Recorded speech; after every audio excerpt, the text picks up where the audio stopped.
இந்த இரண்டாவது நாள் கூட்டத்தில் கூட கர்த்தருடைய ஆவியானவர் மகிமையாய் தம்முடைய வல்லமையான வார்த்தைகளை வெளிப்படுத்துவாராக. அவை நான் நம்புகிறேன். நீங்கள் வெறுமையாய் போவது இல்லை. இன்றைக்கு கர்த்தர் அனைவரை விடுதலையாக்குவார். ஆமென். நீங்க தீர்மானம் எடுக்கத்தக்கதாக அவன் உங்களுக்குள்ள கர்த்தர் தன்னுடைய கிரியைகளை விளங்க பண்ணுவார். அல்லேலூயா. கவனமாய் கர்த்தருடைய சத்தத்துக்கு நேராக ஆமென் நம்முடைய கவனத்தை திருப்புவோம். அல்லேலூயா. அப்போஸ்தலனாகிய பேதுரு எழுதின 2ஆம் நிருபம் 1ஆம் அதிகாரம் அதனுடைய 10வது வசனம். அப்போஸ்தலனாகிய பேதுரு எழுதின 2ஆம் நிருபம் 1ஆம் அதிகாரம் 10வது வசனம். ஒருவர் சத்தமாய் மைக்கிலே வாசிக்கலாம். ஆகையால் சகோதரரே உங்கள் அழைப்பையும் தெரிந்து கொள்ளுதலையும் உறுதியாக்கும்படி ஜாக்கிரதையாக இருங்கள். இவைகளை செய்தால் நீங்கள் ஒரு காலம் இடறி போவது இல்லை. அல்லேலூயா. தேவனுக்காய் மகிமையான ஊழியத்தை செய்து தன்னுடைய வாழ்க்கையின் கடைசி பகுதியில் வந்திருக்கிற அப்போஸ்தலன் சபைக்கு ஆமென் தன்னுடைய நிருபத்தை எழுதுகிற போது தனக்கு முன்பதாக இருக்கிற விசுவாச கூட்டத்தை பார்த்து சொல்லுகிறார். ஆகையால் சகோதரரே உங்கள் அழைப்பையும் தெரிந்து கொள்ளுதலையும் உறுதியாக்கும்படி அதிக ஜாக்கிரதை உடையவர்களாக இருங்கள். இப்படி செய்வீங்கள் ஆனால் நீங்கள் ஒரு காலம் இடறி போவது இல்லை. ஒரு கடைசி காலத்தில் நாம் வந்திருக்கிறோம். ஆமென். அநேக முந்தினோர் என்று சொல்லப்பட்டவர்கள் பிந்தினோராய் மாறிக்கொண்டிருக்கிற காலத்திலே வந்திருக்கிறோம். விசுவாச துரோகங்கள் எழும்பிக் கொண்டிருக்கிற காலகட்டத்திலே வந்திருக்கிறோம். துர் உபதேசங்கள் பெருகிக் கொண்டிருக்கிற காலகட்டத்திலே வந்திருக்கிறோம். கிறிஸ்து இங்கே இருக்கிறார் என்றும் கிறிஸ்து அங்கே இருக்கிறார் என்று சொல்லி அநேகர் அற்புதங்களுக்கு பின்னால் அநேகர் போலியான வல்லமைகளுக்கு பின்னால் ஓடிக்கொண்டிருக்கிற ஒரு காலகட்டத்திலே நாம் வந்திருக்கிறோம். அல்லேலூயா. அருமையான தேவனுடைய பிள்ளையே, இன்னைக்கு ஆமென் சபைகளிலே ஜனங்கள் வருகிறார்கள் என்றாலும் ஆமென் இப்படிப்பட்ட கூட்டங்களிலே வருகிறார்கள் என்று சொன்னாலும் எந்த எதிர்பார்ப்பும் இல்லாம ஏதோ ஒரு கடமைக்காய் வந்து போகிற கூட்டம் நிரம்பிக் கொண்டிருக்கிற காலகட்டத்திலே நானும் நீங்களும் இருக்கிறோம். அல்லேலூயா.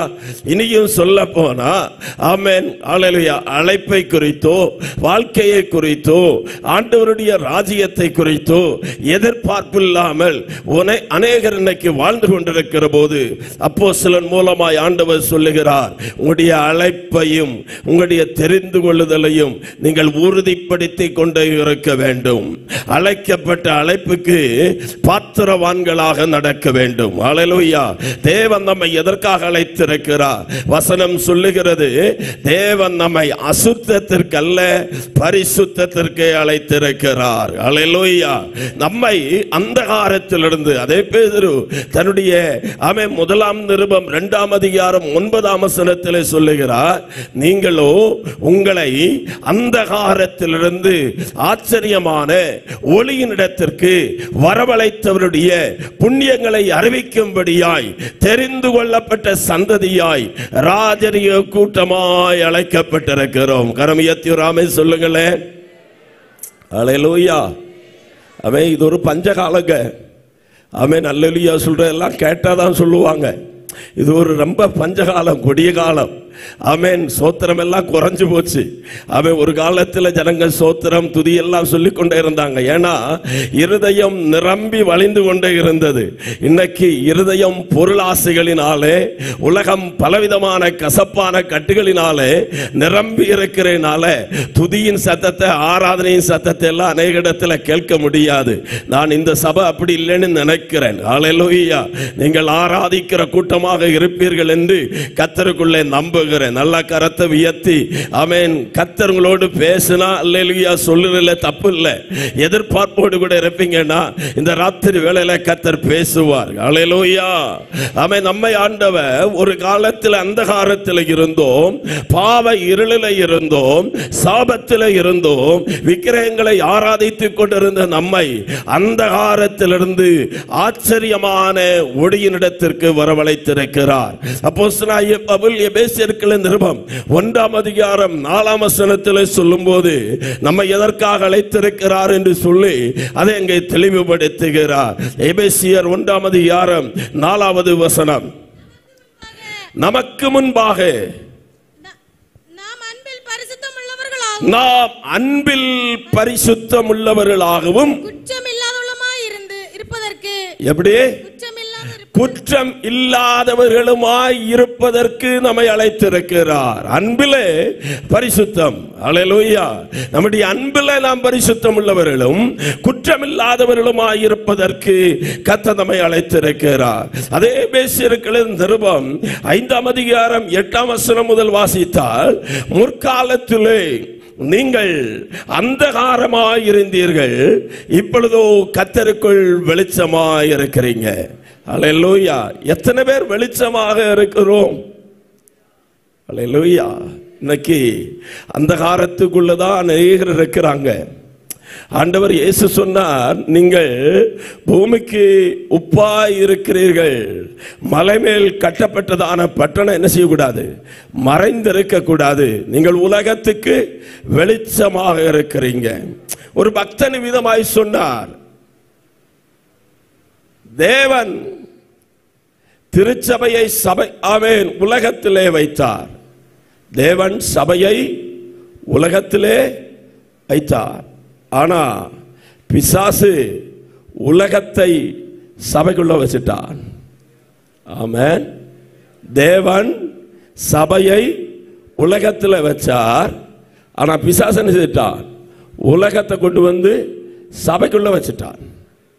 இன்னைக்கு தேவன் விசுவாசிய தேசத்திற்கு வெளிச்சமாய் இருக்கும்படி வச்சாரு. ஆனா பிசாசு ஆனவன் உலகத்தை கொண்டு வந்து விசுவாசிகளுக்குள்ள வச்சு அந்த வெளிச்சத்தை அணைத்து போட்டான். நீங்கள் பூமிக்கு உப்பாகவும் உலகத்துக்கு வெளிச்சமாகவும் இருக்கிறீங்க. யோவானை குறித்து சொல்லும்போது சொல்லுகிறார், அவன் எரிந்து பிரகாசிக்கிற விளக்காக இருந்தான். அல்லேலூயா. விளக்கை கொளுத்தி விளக்கு தண்டின் மேல வைப்பாங்க. அப்பொழுது அது தேசத்துக்கு வெளிச்சத்தை கொடுக்கும். இந்த சபையை தேசத்துக்கு விளக்காய் இருக்கும்படி கர்த்தர் தெரிந்தெடுத்து வைத்திருக்கிறார். நம் ஒவ்வொருவரையும் இந்த பட்டணத்துக்கு விளக்காக இருக்கும்படி, அநேகரை ரட்சிப்புக்குள்ளே வழி நடத்துகிற வெளிச்சமாக இருக்கும்படி கர்த்தர் வச்சிருக்கிறார். ஆகவேதான் தீர்க்கதரிசியானவன் சொல்லுகிறார், உதிக்கிறவனுடைய வெளிச்சத்தினிடத்திற்கு ஜாதிகளும் ராஜாக்களும் நடந்து வருவார்கள். கடற்கரை மணலத்திரியான திரளான கூட்டம் உன்னிடத்திற்கு வரும். அல்லேலூயா. தேவனுடைய பிள்ளையே, நம்முடைய வெளிச்சம் இருளாய் போகக்கூடாது. நாம் வெளிச்சத்தின் பிள்ளைகளாய் இருப்பதற்கு கர்த்தர் நம்மை அழைத்திருக்கிறார். இன்னைக்கு அநேகருக்குள்ள இருக்கிற விளக்குகள் அணைந்து போய்விட்டது. வெளிப்படுத்தின விசேஷத்தில் ஆண்டவர் சபைகளுக்கு செய்தியை சொல்லும் போது சொல்லுகிறார், நீ மனம் திரும்பு, இல்லாவிட்டால் விளக்கு தண்டை உன்னை விட்டு எடுத்து போடுவேன். சிலர்ல விளக்கு அணைஞ்சிருக்கு, சிலருக்கு எண்ணெய் இல்லாம இருக்கிறது, சிலருடைய வாழ்க்கையில விளக்கே இல்லாம போயிடுச்சு. அல்லேலூயா. ராத்திரி வேளையில கர்த்தர் நம்மை அழைத்த அழைப்பின் நோக்கத்தை நாம் மறந்து போகக்கூடாது. கர்த்தாவே, எங்களை பயன்படுத்துங்க ஆண்டவரே என்ற உணர்வுள்ள இருதயத்தை இந்த ராத்திரி வேளையில கர்த்தர் நமக்கு தருவாராக. முற்காலத்திலே நாம் அந்தகாரத்திலே இருந்தோம், முற்காலத்திலே தேவனை அறியாதவர்களாக இருந்தோம். ஆனால் இப்பொழுதோ கர்த்தருக்குள் வெளிச்சமாக இருக்கிறீர்கள். வெளிச்சத்தின் பிள்ளைகளாய் நடந்து கொள்ளுங்கள். அல்லேலூயா. அப்படியே சொல்லி வரும்போது அதனுடைய 14வது வசனத்தில் சொல்லுகிறார், ஆதலால் தூங்குகிற நீ விழித்து மரித்தோரை விட்டு எழுந்திரு, அப்பொழுது கிறிஸ்து உன்னை பிரகாசிப்பார். அல்லேலூயா. ஆமென். தூங்குறவங்க எல்லாம் சத்தமா ஒரு அல்லேலூயா சொல்லுவோம். அல்லேலூயா. எப்படி ஒரு 10 பேர் இருக்கத்தான் செய்வாங்க. அல்லேலூயா. ஆனா ஆவிக்குரிய வாழ்க்கையில தூங்கிடக்கூடாது. ஆவிக்குரிய வாழ்க்கையில இன்னைக்கு அநேகர் தூங்கிக் கொண்டுதான் இருக்கிறார்கள். ஆமென். ஆவிக்குரிய வாழ்க்கையில நாம் பிரகாசிக்க வேண்டும். ஆமென். ஆதலால் தூங்குகிற நீ விழித்து, உறங்குறவனை எழுப்பிடலாமா? தூங்குறது மாதிரி நடிக்கிறவன் என்ன செய்ய முடியாது, எழுப்ப முடியாது. இன்னைக்கு ஹல்லேலூயா, ரெண்டு கூட்டமும் சபையில இருக்கத்தான் செய்கிறது. ஒரு கூட்டம் தூங்கிட்டே இருக்கு, ஒரு கூட்டம் தூங்குற மாதிரி நடிச்சு நடிச்சு செத்தே கிடக்கிறது. வரும்போது அழகான ஒரு பாடலை பாடிக்கொண்டிருந்ததை கேட்டேன். உலர்ந்த எலும்புகள் எல்லாம் உயிரடையணும். ஆமென். ஒன்றை சொல்லுகிறேன் தேவனுடைய பிள்ளைகளே, தூங்குகிறவர்களையும் எழுப்ப என் ஆண்டவரால முடியும், செத்தவர்களையும் உயிர்ப்பிக்க என் ஆண்டவரால முடியும். ஏன் செத்து ஆமென் எலும்புகள் எல்லாம் தனித்தனியாய் சிதறப்பட்டு ஆமென் உலர்ந்த எலும்புகளா கிடந்தாலும் அவைகளையும் உயிர்ப்பிக்க நான் பிரசங்கிக்கிற என் ஆண்டவரால முடியும். அல்லேலூயா. பவுல் சொல்றாரு, தூங்குகிற நீ என்ன செய்யணுமா? விழிக்கணும். விழித்து மரித்தோரை விட்டு எழுந்திரு, அப்பொழுது கிறிஸ்து உங்களை பிரகாசிக்க பண்ணுவார். அல்லேலூயா. 16வது வசனம், நாட்கள் பொல்லாதவைகளானபடியினாலே காலத்தை மிகவும் பிரயோஜனப்படுத்திக் கொள்ளுங்கள். முதல்ல சொன்ன நாம் ஒரு கொடிய காலத்தில் வந்திருக்கிறோம். விஞ்ஞானத்தினுடைய அறிவு பெருகி இருக்கிற ஒரு காலத்தில் வந்திருக்கிறோம். தேசத்திலே அழிவுகள் மிகுதியாய் கொண்டிருக்கிற காலகட்டத்தில் வந்திருக்கிறோம். விசுவாச துரோகங்கள் நடந்து கொண்டிருக்கிற காலத்தில் வந்திருக்கிறோம். கீழ்ப்படியாத பிள்ளைகள் எழும்பிக் கொண்டிருக்கிற காலத்திலே வந்திருக்கிறோம். தேவ பயமில்லாத சந்ததிகள் எழும்பிக் கொண்டிருக்கிற ஒரு காலகட்டத்தில் வந்திருக்கிறோம். ஆனால் தேவனுடைய சபை இன்றைக்கு கர்த்தருக்காய் எழும்பி பிரகாசிக்க வேண்டும் என்று சொல்லி கர்த்தர் விரும்புகிறார். அல்லேலூயா. இந்த செய்தி நாம் எழும்ப வேண்டும், பிரகாசிக்க வேண்டும். பக்கத்தில் இருக்கிறவங்களுக்கு கை கொடுத்து சொல்லுங்களேன், எழும்பணும், பிரகாசிக்கணும். எழும்பி பிரகாசி, உன்னுடைய ஒளி வந்தது. ஒரு காலத்துல எல்லாம் நல்லா கீழ்ப்படிஞ்சுதான் இருந்திருப்பாங்க. இன்னைக்கு வசனம் கேட்டு கேட்டு கீழ்ப்படியாதவர்களாய் மாறிட்டாங்க. ஒரு காலத்தில் அன்புடையவர்களாக இருந்தாங்க, இன்னைக்கு ரொம்ப ஆராதிச்சு அன்பற்றவர்களாய் மாறிவிட்டார்கள். இல்ல, வசனம் கேட்கிற போது அந்த கீழ்ப்படிதலுடைய ஆவி நமக்குள்ள வந்து கொண்டிருப்பதாக, தேவ பிரசன்னத்தை அனுபவிக்க தடையாக இருக்கிற எல்லாவற்றையும் இந்த ராத்திரி வேளையில கர்த்தர் நம்மை விட்டு எடுத்து போடுவாராக. ஹல்லேலூயா. பக்கத்தில் இருக்கிறவங்களை பார்த்து ஒரு தடவை கூட சொல்லுங்க, எழும்பணும், பிரகாசிக்கணும். ஹல்லேலூயா. தேவன் நம்மை அசுத்தத்துக்கு அல்ல பரிசுத்தத்துக்கு அழைத்திருக்கிறார். நாம் ரட்சிக்கப்பட்டவர்களாய் மாற வேண்டும் என்பது கர்த்தருடைய திட்டம். நாம் ஞானஸ்நானம் எடுக்க வேண்டும் என்பது தேவனுடைய திட்டம். நாம் பரிசுத்தமாய் வாழ வேண்டும் என்பது தேவனுடைய திட்டம். நாம் ஆத்துமாக்களை ஆதாயம் பண்ண வேண்டும் என்பது தேவனுடைய திட்டம்.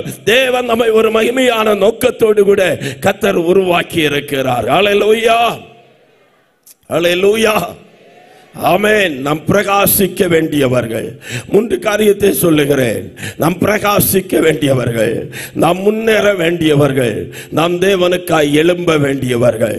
இந்த காலகட்டத்தில் தூங்குகிற நீ மரித்தோரை விட்டு எழுந்திரு, அப்பொழுது கிறிஸ்துவனை பிரகாசிப்பார். ஆதாமை கர்த்தர் உருவாக்கின போது செம்மையானவனாய் உருவாக்கினார், மேன்மையாய் உருவாக்கினார். பகலில் குளிர்ச்சியான நேரங்கள் எல்லாம் தேவனாகிய கர்த்தர் ஆதாமை சந்திக்கும்படியாய் தோட்டத்துக்குள்ள இறங்கி வந்தார். அந்த சத்தத்தை கேட்கும் போது ஆதாமும் ஏவாளும் தேவனும் கூட நடக்கிற அந்த காட்சியை பார்த்தீங்கன்னா எவ்வளவு மகிமையாக இருந்திருக்கும். அல்லேலூயா. ஆனா ஒரு நாள் இன்னைக்கு தோட்டத்தில் தேவன் வர்றாரு, ஆதாமையும் காணல, ஏவாளையும் காணல. பிரகாசிக்க வேண்டியவர்கள் தங்களுடைய பிரகாசத்தை இழந்து போனார்கள், தங்களுடைய மகிமை இழந்து போனாங்க, அவங்களுடைய கிருபை இழந்து போனார்கள், அவங்களுடைய அபிஷேகத்தை இழந்து போனாங்க. இப்பொழுது சத்தமிட்டு ஆண்டவர் கூப்பிடுகிறார், ஆதாமே. மலையாளத்தில் சொல்லப்பட்டிருக்கிறது, மனுஷனே ஆதாமே நீ எங்கே இருக்கிறாய்? இந்த ராத்திரி வேளையில் இந்த தேசத்திலே தேவனுடைய சத்தம் கேட்கப்படுகிறது. உன்னை சபையிலே விளக்காக அபிஷேகம் பண்ணி வைத்தேனே, உன்னை தேசத்துக்கு ஒளியாக அபிஷேகம் பண்ணி வைத்தேனே, உன்னை பட்டணத்துக்கு காவல்காரனாக வைத்தேனே, உன்னை உன்னுடைய ஜனத்திற்கு காவல்காரனாக வைத்தேனே, நீ எங்கே உட்கார்ந்து கொண்டிருக்கிறாய்? தேவனுடைய அழைப்பை பெற்றவர்கள், தேவனுடைய அபிஷேகத்தை பெற்றவர்கள், தேவனுக்காய் வல்லமையாய் வாழ வேண்டியவர்கள் இன்னைக்கு ஏதோ ஒரு இடத்துல ஒளிந்து கொண்டிருக்கிறார்கள். ஆதாமை கூப்பிட்ட உடனே ஆதாம் சொல்லுகிறார், நான் நிர்வாணியாய் இருக்கிறபடினால பயந்து தோட்டத்தின் செடிகளுக்குள்ளே ஒளித்து கொண்டிருக்கிறேன். நாம் இருக்க வேண்டிய இடத்துல இன்றைக்கு இல்லாதபடியினால கர்த்தர் வேதனையோடு நம்மை தேடிக் கொண்டிருக்கிறார். அல்லேலூயா. சவுல் ரொம்ப உயரமானவன், சவுல் கழுதைகளை தேடி போனவன். அப்படிப்பட்ட பென்யமின் கோத்திரத்தை சேர்ந்த சவுல் அவன் சின்ன கோத்திரத்தை சேர்ந்தவன், தகப்பன் வீட்டிலே எல்லாராலும் இளையவன், அற்பமாய் எண்ணப்பட்டவன ஆண்டவர் தெரிந்தெடுத்து சமஸ்த இஸ்ரவேலின் மேல் ராஜாவாக அபிஷேகம் பண்ணினார். ஆனா அடுத்த நாள்ல சவுலை தேடுறாங்க தேடுறாங்க தேடுறாங்க தேடுறாங்க, சவுலை காண முடியல. சவுல் எங்கன்னு தேடி பார்த்தா எங்க உட்கார்ந்து இருக்கிறாரா? எழும்ப வேண்டிய சவுல், யுத்தம் பண்ண வேண்டிய சவுல், சபையை நடத்த வேண்டிய சவுல், ஜனங்களுக்காக முன்பாக நிற்க வேண்டிய சவுல், ராஜாவாக வேண்டிய சவுல் தளவாடங்கள் அண்டையிலே, தட்டுமுட்டண்டையிலே ஒளித்து கொண்டிருக்கிறார். இன்றைக்கும் இந்த கூட்டத்தின் நடுவில் சிலர் உட்கார்ந்து இருக்கிறீங்க. தேவனால் அழைக்கப்பட்டவர்கள், தேவனுடைய அபிஷேகத்தை பெற்றவர்கள், ஆனால் எங்கேயோ தட்டுமுட்டுகளுக்குள்ளே உலக பிரகாரமான வேலையிலே, உலக பிரகாரமான காரியங்களிலே, உலகத்துக்கு ஒத்த வேஷத்தை தரித்துக் கொண்டு அழைப்பையும் அபிஷேகத்தையும் மறந்து எங்கேயோ தூங்கிக் கொண்டிருக்கிறோம். மூன்றாவதாக ஒரு சம்பவத்தை சொன்னால், ஆமென், நினிவே பட்டணத்தினுடைய அக்கிரமம் கர்த்தருடைய சமூகத்தில் வந்து எட்டுகிறது. நினிவேயை அழிக்க வேண்டும் என்று கர்த்தர் திட்டம் பண்ணுகிறார். கொஞ்சம் கவனிங்களே, வயநாட்டில் வெள்ளப்பொக்கம் அல்லது உருள் பொட்டல் வந்தது. ஆமென், சுனாமி சில ஆண்டுகளுக்கு முன்பதாக கடற்கரை ஓரங்களிலே வந்தது.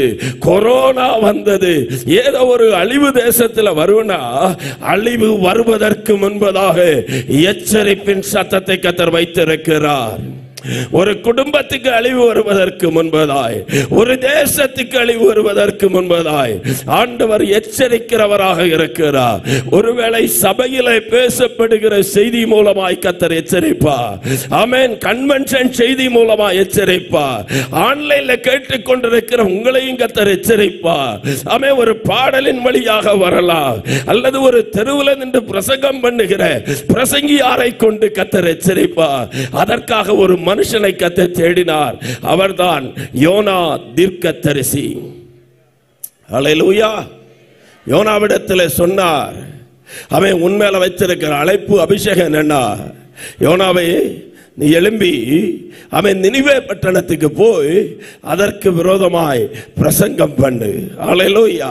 அழைப்பு சத்தம் எல்லாம் வந்த உடனே சிலர் அதை அல்ல தட்டி விடுகிறார்கள், சிலர் அதை கடினமாய் எடுத்துக் கொள்ளுகிறாங்க. நான் நம்புகிறேன் இன்னைக்கு சிலரோடு கர்த்தருடைய ஆவியானவர் திட்டமாய் தெளிவாய் பேசிக் கொண்டிருக்கிறார். ஆமென். ஆதலால் தூங்குகிற நீ மரித்தோரை விட்டு என்ன செய்யணும்? எழுந்திருக்கணும். கிறிஸ்துவை பிரகாசிக்க போகிறார்.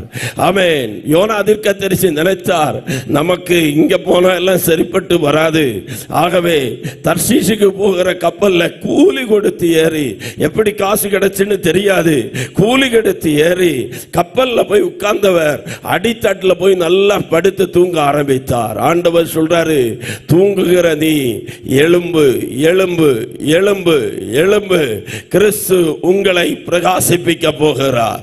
கர்த்தர் பிரகாசிப்பிக்க விரும்புகிறார். ஓ, உன் மூலமாய் பட்டணங்கள் ரட்சிக்கப்படணும், உன் மூலமாய் கிராமங்கள் ரட்சிக்கப்படணும். மதுபானத்திலும் விபச்சாரத்திலும் வேசித்தனத்திலும் விக்கிரக ஆராதனையிலும் சாபத்திலும் கிடக்கிறவர்கள் விடுதலையாக வேண்டும். வலது கைக்கும் இடது கைக்கும் வித்தியாசம் அறியாத 186,000 பேர் உண்டு. ஆமே, லட்சக்கணக்கான மக்கள் உண்டு. அவர்கள் விடுவிக்கப்பட உன்னை நான் பயன்படுத்த விரும்புகிறேன் யோனாவே, ஆனால் நீ இன்னைக்கு என்ன செய்து கொண்டிருக்கிறாய்? தளவாடங்கள் அன்றையிலும் தட்டுமுட்டண்டையிலும் ஆமென் அடித்தட்டிலும் போய் படுத்து கிடக்கிறாயே. எலும்பு எலும்பு எலும்பு என்று கர்த்தர் அழைக்கிறார். ஹல்லேலூயா. ஆமென். நாலாவதாக ஒரு மனுஷன் நல்லா வானத்தில் இருந்து அக்கினி இறக்க பண்ணினவர். ஆமென். அவர் ஜெபம் பண்ணினா வானம் அடைக்கப்படும். அவர் ஜெபம் பண்ணினா வானம் திறக்கும்.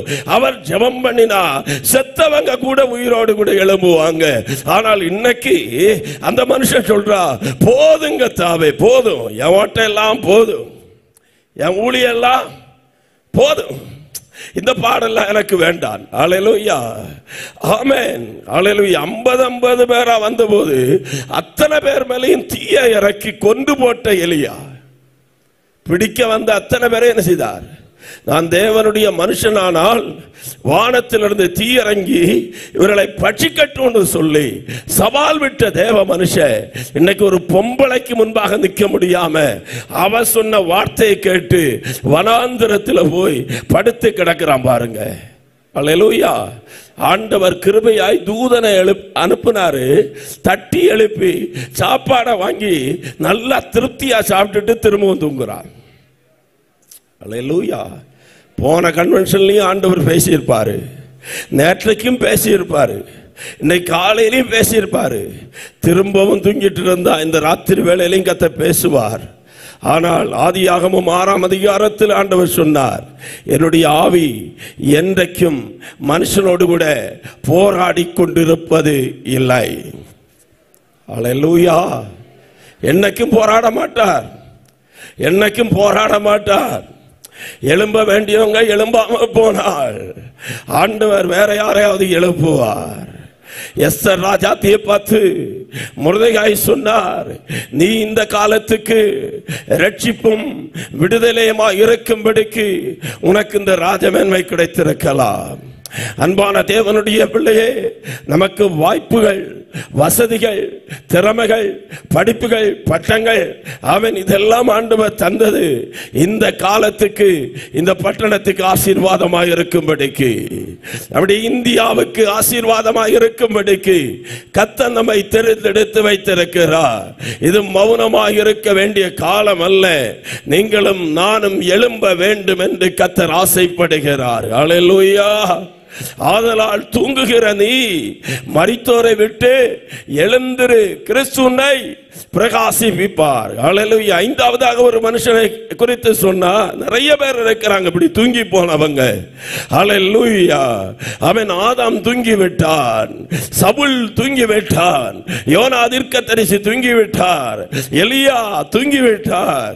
இப்பொழுது அல்லேலூயா மூத்த அப்போஸ்தலன் என்று சொல்லலாம். ஆமென். பரலோக ராஜ்யத்தினுடைய திறவுகோல்களை பெற்றுக் கொண்டவன், அதிகாரத்தை பெற்றுக் கொண்டவன், 3.5 ஆண்டுகளாக ஆண்டவர் கூடையே கொண்டு நடந்தவர். ஆனால் இயேசுனுடைய சிலுவை மரணத்தின் போது இப்பொழுது அரமனையில போய் உலகத்தான் எல்லாம் உட்கார்ந்து அந்த ராத்திரியில குளிர் காஞ்சு கொண்டிருக்கிறாங்க. இந்த மனுஷனும் அங்க போய் உட்கார்ந்து குளிர் காஞ்சு கொண்டிருக்கிறான். என் சகோதரர் இவர் தான் இப்ப எழுதியிருக்கிறார். எப்படி? நீங்கள் அழைக்கப்பட்ட அழைப்புக்கு பாத்திரவான்களாய் நடந்து கொள்ளுங்கள். ஆமே. ஒரு காலத்தில் அவருக்கு தெரிஞ்சது அழைக்கப்பட்ட அழைப்புக்கு பாத்திரமாய் நடக்க முடியாததுனால போய் வேலைக்காரிக்கு முன்பதாக நிற்க முடியாம சபிக்கவும் சத்தியம் பண்ணவும் தொடங்கினதான மனுஷன். ஆனால் கர்த்தர் அவரையும் எழுப்பினார். எந்த மனுஷனையும் பிரகாசிப்பிக்கிற மெய்யான ஒளி ஆண்டவராயிருக்கிற இயேசு கிறிஸ்துவே. இந்த கன்வென்ஷனுடைய 2வது ராத்திரி வேளையில இங்க வந்திருக்கிற அத்தனை பேரையும் நட்சத்திரங்களை போல பிரகாசிக்கிறவர்களாய் கர்த்தர் மாற்றுவாராக. இந்த தேசத்தில் சுடர்களை போல பிரகாசம் உள்ளவர்களாய் கர்த்தர் நம்மை மாற்றுவாராக. நம்ம தேவனுடைய பரிசுத்த ஆவியானுடைய வல்லமை இறங்கி வரும் என்று சொன்னால் உங்களுடைய வீட்டுக்கு நீங்கள் விளக்காய் மாறுவீர்கள், உங்களுடைய தெருவுக்கு நீங்கள் வெளிச்சமாய் மாறுவீர்கள், சபையை கர்த்தர் ஒரு வெளிச்சமாய் மாற்ற போகிறார். தீர்க்க தரிசனமாய் தேவனுடைய வார்த்தையை சொல்லுகிறேன். உதிக்கிற உன்னுடைய வெளிச்சத்தினிடத்திற்கு ஜாதிகள் வருவார்கள், ராஜாக்கள் வருவார்கள். இதுவரைக்கும் உலகம் கண்டிராத, இதுவரைக்கும் தேசங்கள் கண்டிராத உன்னதமான ஒரு எழுப்புதலை இந்தியாவில் கர்த்தர் தரப்போகிறார். நீங்க விசுவாசிக்கிறீங்களோ இல்லையோ எனக்கு தெரியாது. ஆனால் நான் ஆழமாய் விசுவாசிக்கிறேன். நம்முடைய காலகட்டங்களிலே இந்தியாவிலே இதுவரைக்கும் கண்டிராத ஒரு மகிமையான எழுப்புதலை கர்த்தர் தருவார். அந்த எழுப்புதலின் காலகட்டத்திலே அநேகரை நட்சத்திரங்களை போல பிரகாசிக்க கர்த்தர் பண்ணுவார். ஹல்லேலூயா. இந்த தேசத்தில் ஆமென் பிரயோஜனமற்றவர்களாய் காணப்படுகிறவர்களை, உதவாதவர்களாய் தள்ளப்பட்டவர்களை தேவன் உபயோகமுள்ள பாத்திரங்களாய் அவர் தன்னுடைய கரங்களிலே மகிமையாய் உபயோகப்படுத்த போகிற ஒரு காலகட்டத்தை கர்த்தர் வைத்திருக்கிறார். ஹல்லேலூயா. யோபு சொல்றாரு, என் காதுகளினால் உம்மை குறித்து கேள்விப்பட்டேன், இப்பொழுதோ என் கண் உம்மை காண்கிறது. தேவனுடைய பிள்ளை, வருடங்களாய் கேள்விப்பட்ட தீர்க்க தரிசனங்கள், வருடங்களாய் சொல்லப்பட்ட வாக்குத்தத்தங்கள், வருடங்களாய் கர்த்தர் சொன்னதான மகிமையான அவருடைய திட்டங்கள், தரிசனங்கள் எல்லாம் நம்ம செத்த பிறகு நடக்கும் என்பதல்ல. அந்நிய கடல்ல என்னுடைய சொந்த கண்கள் அதை காணும். எத்தனை பேர் விசுவாசிக்கிறீங்க? விசுவாசிக்கிறவங்க வாய் பார்த்து கொண்டிருக்காம நல்ல கையை தட்டி ஒரு ஆமென் சொல்லுவீங்களா? பரலோகத்தின் தேவனானவர் இந்த ராத்திரி வேளையில இந்த மைதானத்தில் அசைவாடுவாராக. ஓ ஹல்லேலூயா. ஒரு சிமியோன் காத்திருந்தார் கர்த்தருடைய இரட்சணத்தை பார்க்கும்படிக்கு. அந்த சிமியோன் கர்த்தருடைய இரட்சணத்தை தன்னுடைய கைகளிலே கண்டார். ஓ, நமக்குள்ளே இம்மானுவேல் பிறக்கிறதை, நம்முடைய தேசங்களிலே ஒரு மகா பெரிய எழுப்புதல் உண்டாகிறதை நம்முடைய கண்கள் காணட்டும். ஆண்டவர் சொல்லுகிறார், ஆதலா தூங்குகிற நீ விழித்து மரித்தோரை விட்டு எழுந்திரு, கிறிஸ்து உங்களிலே பிரகாசிப்பார். அல்லேலூயா. பழைய ஏற்பாட்டில் இருந்து ஒரு முக்கியமான சம்பவத்துக்கு நேராய் உங்களுடைய கவனத்தை திருப்பும்படியாய் விரும்புகிறேன். அல்லேலூயா. எழும்புவதற்கு சபை முக்கியம், எழும்புவதற்கு ஆத்துமாக்கள் முக்கியம், எழும்புவதற்கு காலம் முக்கியம். ஆனால் காலம் சரியில்லாவிட்டாலும், சூழ்நிலைமைகள் சரியில்லாட்டாலும், எழுப்பி விடுவதற்கு யாருமே இல்லாவிட்டாலும், அந்தந்த காலகட்டங்களிலே கர்த்தர் சிலரை எழுப்பிக் கொண்டே இருந்தார். ஆமென். சொல்ற புரியுதா? எழுப்புவதற்கு யாருமே இல்லாவிட்டாலும், எழுப்புவதற்கு காலங்கள் இல்லாவிட்டாலும், எழுப்புவதற்கு சூழ்நிலைமைகள் இல்லாட்டாலும், சூழ்நிலைமையை பார்க்காம எழும்பினவங்க சிலர் இருந்து கொண்டே இருந்தாங்க. ஆமென். வேதத்தில் நியாயாதிபதிகளுடைய புத்தகத்தை குறித்து பார்த்தீங்கன்னா, அந்த புத்தகத்தை வேத பண்டிதர்கள் சொல்லுகிற ஒரு கால சக்கரம் இருக்கும், அதுக்கு ஒரு சைக்கிள் என்று பேர். ஆமென். அந்த காலகட்டம் எப்படின்னா, ஜனங்கள் கொஞ்ச நாள் நல்லா இருப்பாங்க, பரிசுத்தமா நல்லா ஜெபம் பண்ணுவாங்க. அப்பொழுது கர்த்தர் அந்த ஜெபத்தை கேட்டு ஒரு இரட்சகனை எழுப்புவார். அவனுடைய நாளிலே சத்துருக்கள் அதமாக்கப்படுவாங்க. தேசம் கொஞ்சம் சந்தோஷமா இருக்கும். கொஞ்ச நாள் கழிஞ்ச உடனே ஜனங்கள் திரும்ப பாவம் செய்வாங்க. பாவம் செய்யும் போது ஜனங்களை கர்த்தர் சுற்றுப்புற தேசங்களில் விற்று போடுவார். இப்பொழுது அடிமைத்தனத்துக்குள்ளே போவார்கள். மறுபடியும் அடிமைத்தனத்தில் கொஞ்ச நாள் கஷ்டப்படும் போது திரும்பவும் ஜெபம் பண்ணுவாங்க, திரும்பவும் ஒரு இரட்சகனை எழுப்புவார். இதுதான் நியாயாதிபதிகளுடைய காலம். அல்லேலூயா. அடிமைத்தனம், ஜெபம், விடுதலை, பாவம், அடிமைத்தனம், ஜெபம், விடுதலை, இப்படி 4 கட்டம் தான். அல்லேலூயா. இன்னைக்கும் சில கிறிஸ்தவங்களுடைய வாழ்க்கை அப்படிதான் இருக்கும். சென்னையில் ஒரு போதகர் ரொம்ப வருஷத்துக்கு முன்பதாக கிறிஸ்மஸ் பாட்டு பாடுறதுக்காக ஒரு மாட்டு வண்டியை ஆயத்தப்படுத்தினாராம். ஆமே, மாட்டு வண்டியை நல்லா டெக்கரேஷன் பண்ணி அதுல பேண்டு மேளம் எல்லாம் வச்சு, வெத்தலையில் பிறந்தவரை போற்றி துதி மனமே அப்படின்னு எல்லாம் பாட்டு பாட வச்சு இந்த வண்டி நல்லா அலங்கரிக்கப்பட்டு போகும்.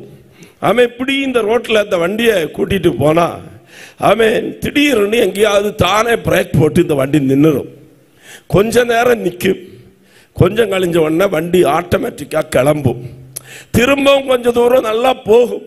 போயிட்டு கொஞ்ச தூரம் தாண்டின உடனே அப்படியே நின்றுரும். திரும்பவும் போகும், திரும்பவும் நிற்கும். பாஸ்டருக்கு ரொம்ப வருத்தமாச்சு. ஐயா, நான் வண்டியை கூப்பிட்டு இப்படியெல்லாம் நடத்தினது இது சீரா போறதுக்கு.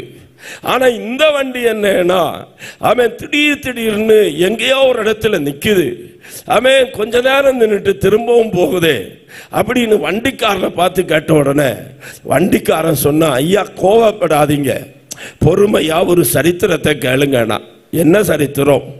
ஐயா, நீங்க வருஷத்துல ஒரு நாளைக்கு தான் இந்த வண்டியை கூப்பிடுவீங்க.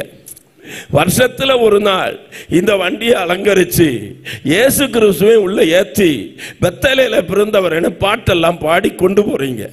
ஆனா இந்த வண்டி 365 நாட்களும் சென்னை மாநகராட்சியில குப்பை இருக்கோ அந்த இடத்துல வரும்போது ஆட்டோமேட்டிக்கா இது நிற்கும். குப்பை எல்லாம் அள்ளி உள்ள போட்ட பிறகு இது தன்னுடைய பயணத்தை தொடரும். இன்னைக்கு அநேக கிறிஸ்தவருடைய வாழ்க்கை இப்படிதான் இருக்கு. இயேசு இருக்க வேண்டிய இடத்துக்கு பதிலா குப்பை தொட்டியாக இருக்கு. அல்லேலூயா. அங்கங்க டவுன் பஸ் மாதிரி நின்னு நின்னு நின்னு இது வந்துட்டே இருக்கு. அல்லேலூயா. அல்லேலூயா. நல்லா கையை வைத்து அல்லேலூயா சொல்லுங்களே. ஆமென். சிலது அப்படி இல்லை. ஆமென். இனியும் ஆமென் மாட வச்சுதான் சொல்ல வேண்டிய இருக்கு மனுஷனுக்கு. ஆமென். மாடு தன்னுடைய எஜமானனை அறியுமா, கழுதை தன்னுடைய முன்னனை அறியுமா. ஆனா என்னுடைய ஜனமோ அநேக நாளா என்ன நினைச்சிட்டாங்க, மறந்து போனாங்க. அல்லேலூயா. ஆமென். இன்னைக்கு தான் பம்பு செட் எல்லாம் வந்திருக்கு. இந்த பம்பு செட் எல்லாம் வராத காலத்துல கிணத்துல தண்ணி எடுக்கிறதுக்கு பயன்படுத்தப்பட்ட இந்த மாடு தான். இந்த மாடு என்ன செய்யும்னா கொஞ்ச நேரம் முன்னால போகும் வேகமா, அது தானே பிறகு என்ன செய்யும், பின்னால வரும். அல்லேலூயா. அவன் திரும்பவும் முன்னால வரும். இது கொஞ்சம் கழியும் ஆட்டோமேட்டிக்கா பின்னால வரும். அல்லேலூயா. இன்னைக்கு அநேக கிறிஸ்தவங்களுடைய வாழ்க்கை அப்படிதான். ஒரு உபவாச கூட்டம்னா அப்படி முன்னால வந்துட்டாங்க, கூட்டம் முடிஞ்ச உடனே அல்லேலூயா. இனி இப்ப இந்த கன்வென்ஷனுக்கு அப்படியே கொஞ்சம் தீர்மானம் பண்ணி அப்படியே முன்னால, பிறகு அவன் 4 நாள் தாண்டின உடனே பின்னால. அல்லேலூயா. தூங்கி விடாதே தம்பி, தூங்கிடாதீங்க. ஆமென். ஒரு வாலிபன் அவன் ஒரு ஏரியில போட்ல பயணம் பண்ண ஆரம்பிச்சான். அவன் பயணம் பண்ணி அப்படியே போய்கொண்டிருக்கிற போது அழகாய் அந்த ஏரியில அவன் அந்த படகுல தனியே இருந்து சந்தோஷமா இயற்கை காட்சிகள் எல்லாம் கண்டு ரசிக்க ஆரம்பிச்சான். அப்படி அழகா அந்த படகை அப்படியே ஓட்டி கொண்டே போனான். கொஞ்ச நேரத்துக்குள்ள அந்த படகும் அந்த குளிர்ச்சியான தென்றல் காற்றும் இயற்கை காட்சிகளின் மத்தியில அந்த படகுல உட்கார்ந்தபடியே அவன் தூங்கி போனான். தூங்கி போனபடினால இந்த படகு தன்னுடைய கட்டுப்பாட்டை இழந்து லட்சியத்தை இழந்து வேற ஒரு திசையை நோக்கி போய் கொண்டிருக்கிறது. கரையில் இருக்கிறவங்க பார்த்தாங்க இந்த படகு ஏதோ ஒரு ஆமென் ஹல்லேலூயா மோசமான சூழ்நிலையை நோக்கி போகிறதை கண்டு கரையிலிருந்து சத்தம் போட்டாங்க, வாலிபனே, ஆதாமே, ஆமென், எலியாவே, ஆமென், யோனாவே, சவுலே இப்படிங்கிற சத்தம். ஆனா காதுல என்ன செய்யல, சத்தம் விழல. தூங்கி விட்டான். அல்லேலூயா. கொஞ்ச நேரத்தில் அந்த படகு ஒரு பயங்கரமான நீர்வீழ்ச்சியில போய் விழுந்து அவன் மரித்து போனான். அன்பான தேவனுடைய பிள்ளையே, விசுவாச வாழ்க்கையில தூங்கிவிடக் கூடாது. தேவனுடைய ஆவியானவர் சொல்லுகிறார், தூங்குகிற நீ விழித்து எழும்பி மரித்தோரை விட்டு எழுந்திரு, கிறிஸ்து உன்னை பிரகாசிப்பிப்பார். அல்லேலூயா. கொஞ்சம் பின்னால ஓட வேண்டிய வாழ்க்கை இல்லை. நமக்கு நியமிக்கப்பட்டிருக்கிற ஓட்டத்தில் விசுவாசத்தை துவக்குகிறவரும் முடிக்கிறவருமாகிய இயேசுவை நோக்கி பார்த்து பொறுமையோடு கூட ஓடணும். ஹல்லேலூயா. ஹல்லேலூயா. ஆமென். நியாயாதிபதிகளின் புத்தகத்துக்கு வருவோம். அதனுடைய 21ஆம் அதிகாரம் 25வது வசனத்தை ஒருவர் வாசிக்கலாம். 21ஆம் அதிகாரம் 25வது வசனம். அந்நாட்களிலே இஸ்ரவேலிலே ராஜா இல்லை, அவனவன் தன் பார்வைக்கு சரி போனபடி செய்து வந்தான். அல்லேலூயா. இஸ்ரவேல்ல ராஜா இல்லாதபடினால 1 சாமுவேல் 1ஆம் அதிகாரத்தில் நீங்க வாசித்தீங்கன்னா அந்நாட்களிலே கர்த்தருடைய வசனம் அபூர்வமாக இருந்தது. அந்நாட்களில் பிரத்யட்சமான தரிசனம் இல்லை, அந்நாட்களில் சரியான உபதேசம் இல்லை. ராஜா இல்லாதபடினால அடுத்த அதிகாரம் தொடங்குற போது ஒரு ஏலி என்கிற ஆசாரியன், கண் பார்வை மங்கி போன ஆசாரியன், ஆமென், அந்த ஆசாரியனுடைய பிள்ளைகள் ஒப்பனையும் பிரகாசு அவர்கள் ஆலயத்துக்குள்ளே அருவருப்பானவைகளை செய்து கொண்டிருக்கிறதான ஆசாரியர்கள், தரிசனமற்றவர்கள், உபதேசமற்றவர்கள், வாழ்க்கை சரி இல்லாதவர்கள் சபையை நடத்தி கொண்டிருக்கிற ஒரு காலகட்டம். ஆமென். பல இடங்களில் ஊழியர் கூட்டங்களிலே கடந்து போய் பிரசங்கம் பண்ணுகிற வாய்ப்புகளை கர்த்தர் தருகிறார். கடந்த சில நாட்களுக்கு முன்பதாக ஒரு தேசத்தில் ஒரு பெரிய ஊழியர் கூட்டத்தில் பங்கெடுத்து முடித்த போது அங்க வந்திருந்த ஊழியர்களை குறித்து எனக்குள்ள மிகுந்த ஒரு பாரம் உண்டானது. அப்பொழுது நான் பேசிக்கொண்டிருந்த போது அந்த ஊழியர் கூட்டத்தில் பங்கெடுத்த அதற்கு பொறுப்பாக இருந்த ஒரு ஊழியர் விதமாய் சொன்னார், ஆமென், பாஸ்டர், இன்னைக்கெல்லாம் ஆத்ம பாரத்தோடு ஊழியம் செய்கிறவர்களை பார்க்க அரிது இந்த தேசத்தில். இன்னைக்கு எல்லாரும் இதை ஒரு தொழிலாய் மாற்றிக்கொண்டார்கள். அன்பான தேவனுடைய பிள்ளையே, அந்நாட்களில் யார் இல்லை? ராஜா இல்ல, தேவ பயம் இல்லாத ஒரு காலத்தில் அவனவன் தன் பார்வைக்கு சரி போனபடி நடந்து கொண்டிருக்கிற ஒரு காலகட்டம். அல்லேலூயா. அவன் எப்படி மனுஷன் எழுந்திருக்க முடியும்? எப்படி கர்த்தருக்காய் பிரகாசிக்க முடியும்? ஆமென். அல்லேலூயா. எசேக்கியேல் தீர்க்க தரிசன புத்தகம் 22ஆம் அதிகாரத்தில் வந்தால் ஆண்டவர் அல்லேலூயா ஆசாரிகள் மத்தியில் தேடி பார்க்கிறார், யாரையும் காண முடியவில்லை. ஆண்டவர் தீர்க்க தரிசிய நடுவில் தேடி பார்க்கிறார், யாரையும் பார்க்க முடியல. ஆண்டவர் பிரபுக்கள் நடுவில் தேடி பார்த்தார், யாரையும் பார்க்க முடியவில்லை. ஆண்டவர் சாதாரணமான ஜனத்தின் நடுவில் தேடி பார்த்தார், யாரையும் பார்க்க முடியல. ஆண்டவர் பரிதாபத்தோடு 22ஆம் அதிகாரம் 30ஆம் வசனத்தில் சொன்னார், நான் தேசத்தை அழிக்காதபடிக்கு திறப்பில் நிற்கவும் சுவரை அடைக்கவும் தக்கதாக ஒரு மனுஷனை தேடினேன், ஒருவரையும் காணவில்லை. அல்லேலூயா. அன்பான தேவனுடைய பிள்ளையே, ஆண்டவர் ஆபிரகாமை பார்த்து விதமாய் சொன்னார், ஆமென், இந்த அல்லேலூயா சோதோம் கொமோரா பட்டணத்தில் 10 நீதிமான்கள் இருந்தா அவங்க நிமித்தமாய் நான் பட்டணத்தை என்ன செய்ய மாட்டேன், அழிக்க மாட்டேன். அல்லேலூயா. அவனவன் தன் பார்வைக்கு சரிபோனபடி வாழ்ந்து கொண்டிருக்கிற காலகட்டங்களில் தேசங்களில் அழிவினுடைய செய்தியை தினந்தோறும் கேட்டுக்கொண்டிருக்கிறோம். காலையில் எழும்புனா மரணத்தின் செய்தி, மத்தியானம் டிவியை வச்சா மரணத்தின் செய்தி. அல்லேலூயா. மழை வெள்ளம் வந்து ட்ரைனேஜுக்குள்ள போனவன் அவன் செத்து போனான் திருவனந்தபுரத்தில். அல்லேலூயா. மழை வெள்ளம் வந்து லாரியில இருந்தவனை லாரியோட கொண்டு போயிட்டு இதுவரைக்கும் கிடைக்கல. ஆமென். அல்லேலூயா. ராத்திரியில படுத்து தூங்குறவங்க காலையில எழும்பவில்லை. மரண நதி வேகமாய் தேசத்தில் பாய்ந்து கொண்டிருக்கிற காலகட்டத்தில் நம்முடைய பட்டணம், நம்முடைய தேசம், நம்முடைய சபை, நம்முடைய குடும்பம் அழிக்கப்படாதபடிக்கு தேவன் ஒருவரை இந்த கூட்டத்தின் நடுவில் தேடிக்கொண்டிருக்கிறார். 10 நீதிமான்கள் இருந்தால் அவர்களின் நிமித்தமாய் பட்டணங்கள் காக்கப்படும். சபையிலே நீதிமான்கள் பெருகட்டும், சபையிலே நீதிமான்கள் பெருகட்டும், தேசத்திலே நீதிமான்கள் பெருகட்டும், குடும்பங்களிலே நீதிமான்கள் பெருகட்டும், பட்டணத்திலே நீதிமான்கள் பெருகட்டும். பாவி உள்ள இடத்திலே அழிவுகள் வந்து கொண்டிருக்கும், தேவ கோபம் வந்து கொண்டிருக்கும். அந்நாட்களில் இஸ்ரவேல்ல ராஜா இல்லை, அவனவன் தன் பார்வைக்கு சரி போனபடி வாழ்ந்து கொண்டிருந்தான். இந்த நாளில் தான் தேவ செய்தி ரொம்ப முக்கியம். அல்லேலூயா. தேவனுடைய வார்த்தை ஏசாயா தீர்க்கதரிசி மூலமாய் வருகிறது. ஏசாயா 60:1, எழும்பி பிரகாசி, உன்னுடைய ஒளி வந்தது, கர்த்தருடைய மகிமை உன்மேலே உதித்தது. அல்லேலூயா. ஆமென். எந்த மனுஷனும் நம்ம எழுப்பணும்னு நினைச்சிட கூடாது, கர்த்தர் நம்ம எழுப்புவாராக. எந்த மனுஷனும் நமக்கு பிரகாசத்தை தரணும்னு நினைச்சிட கூடாது, கர்த்தர் நமக்கு பிரகாசத்தை தருவாராக. எத்தனை பேருக்கு புரியுது? அல்லேலூயா. ஆமென். சிலர் நினைப்பாங்க, என்ன தூக்கி விடுறதுக்கு யாராவது இருந்தா நான் தப்பிடுவேன். அப்படி காத்துட்டு இருந்தா ஒரு மனுஷன் 38 வருஷமா அவனை தூக்கி விடுறதுக்காக யாருமே வரல. உங்களை பார்த்து ஆமென் ஹல்லேலூயா தைரியமா சொல்றேன், யாராவது என்னை தூக்கி விட்டாதான் நான் எழும்புவேன் இருந்தா 38 வருஷமா யாரும் வராதது போல யாரும் நமக்கு கை கொடுக்க வராவிட்டால் நான் எழும்பவே முடியாது. ஹல்லேலூயா. நாம் பாக்கியவான்கள்.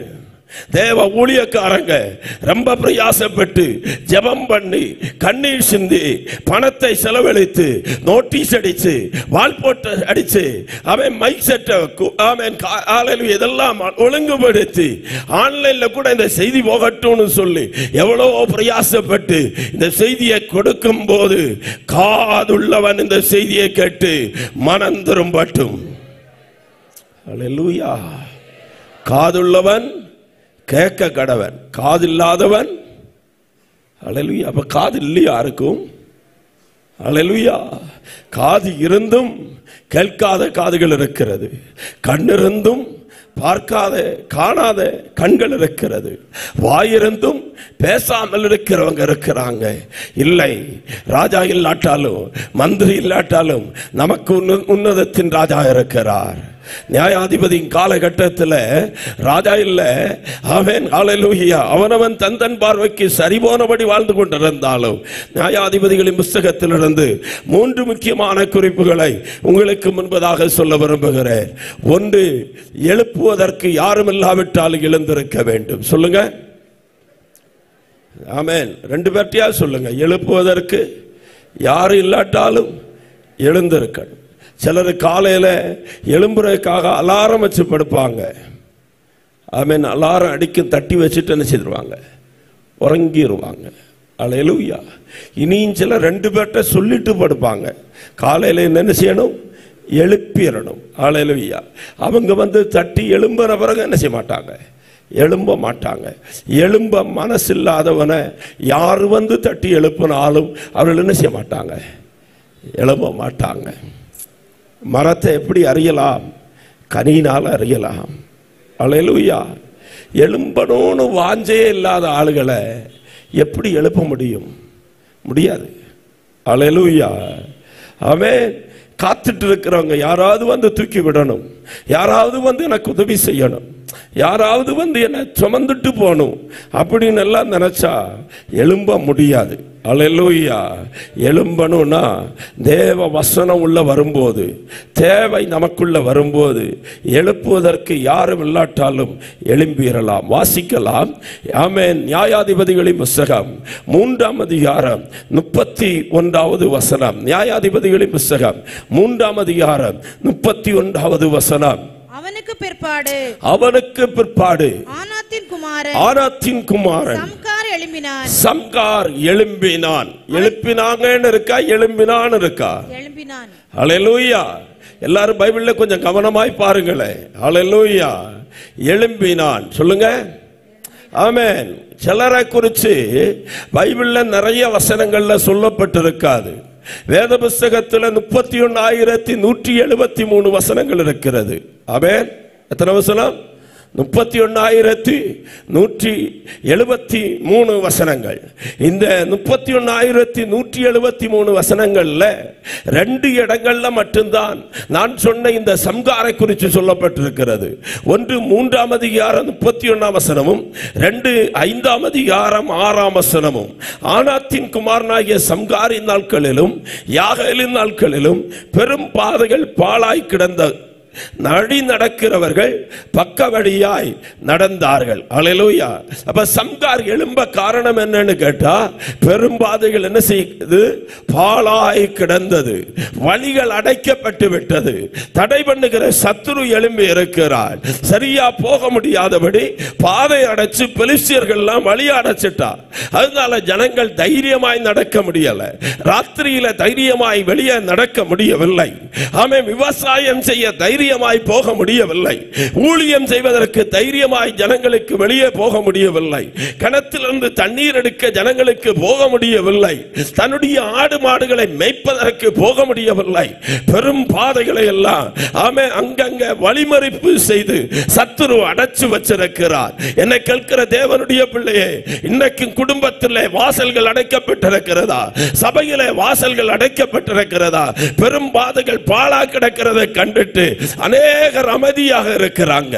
அல்லேலூயா. இன்னைக்கு அப்படிதானே, ரோட்ல நம்ம போறோம், அவன் ஒரு பெரிய கல்லை யாரோ ரோட்ல தூக்கி வச்சிருப்பாங்க, ஒரு மனுஷனும் தொட மாட்டான். அல்லேலூயா. ஆமென். வீட்டு வாசல்ல குப்பை கடந்தா எடுக்க மாட்டார்கள். சபையில அவன் வருவோம், அல்லேலூயா, ஏதாவது ஒரு சேர் அலங்கோலமா கிடக்கா, அது கிடக்கட்டும், எனக்கு என்ன, அல்லேலூயா, அது அப்படியே இருக்கட்டும். அது வேணா உதவி ஊழியக்காரங்க இருக்கிறாங்க, அது வேணா சகோதரிகள் இருக்கிறாங்க, அவங்க செய்யட்டும், அல்லேலூயா, இவங்க செய்யட்டும் அப்படின்னு ஜனங்கள் ஓடிக்கொண்டிருக்கிற போது ஒரு மனுஷனுடைய இருதயத்துக்குள்ள ஒரு பக்தி வைராக்கியம் வந்தது. அல்லேலூயா. அவன் யாரும் சொல்லாம, உபவாச கூட்டம் இல்ல, பிரசங்கியார் வரல, தட்டி தீர்க்க தரிசனம் சொல்லுகிற யாரும் வரல, உன்னை கர்த்தர் இந்த கடைசி காலத்துல வல்லமையாய் பயன்படுத்துவார், நீ எழும்பணும் அப்படின்னு ஒன்று சொல்லல. இந்த வசனத்தை தேவையை கண்டபோது அவனுக்குள்ள தேவ பிரசன்னம் வந்தது. அவன் எழும்ப ஆரம்பித்தான். ஹல்லேலூயா. அன்பான தேவனுடைய பிள்ளையே, யாரும் எழுப்பி எழும்புவதை காட்டிலும், யாரும் தட்டி எழும்புவதை காட்டிலும், ஜனம் அழிகிறதை காணுகிற போது, ஜனங்கள் பாவத்துக்குள்ளே போகிறதை காணும் போது நமக்குள்ள ஒரு பாரம் வந்து நாம் எழும்பினால் கர்த்தர் நம்மை பயன்படுத்துவார்.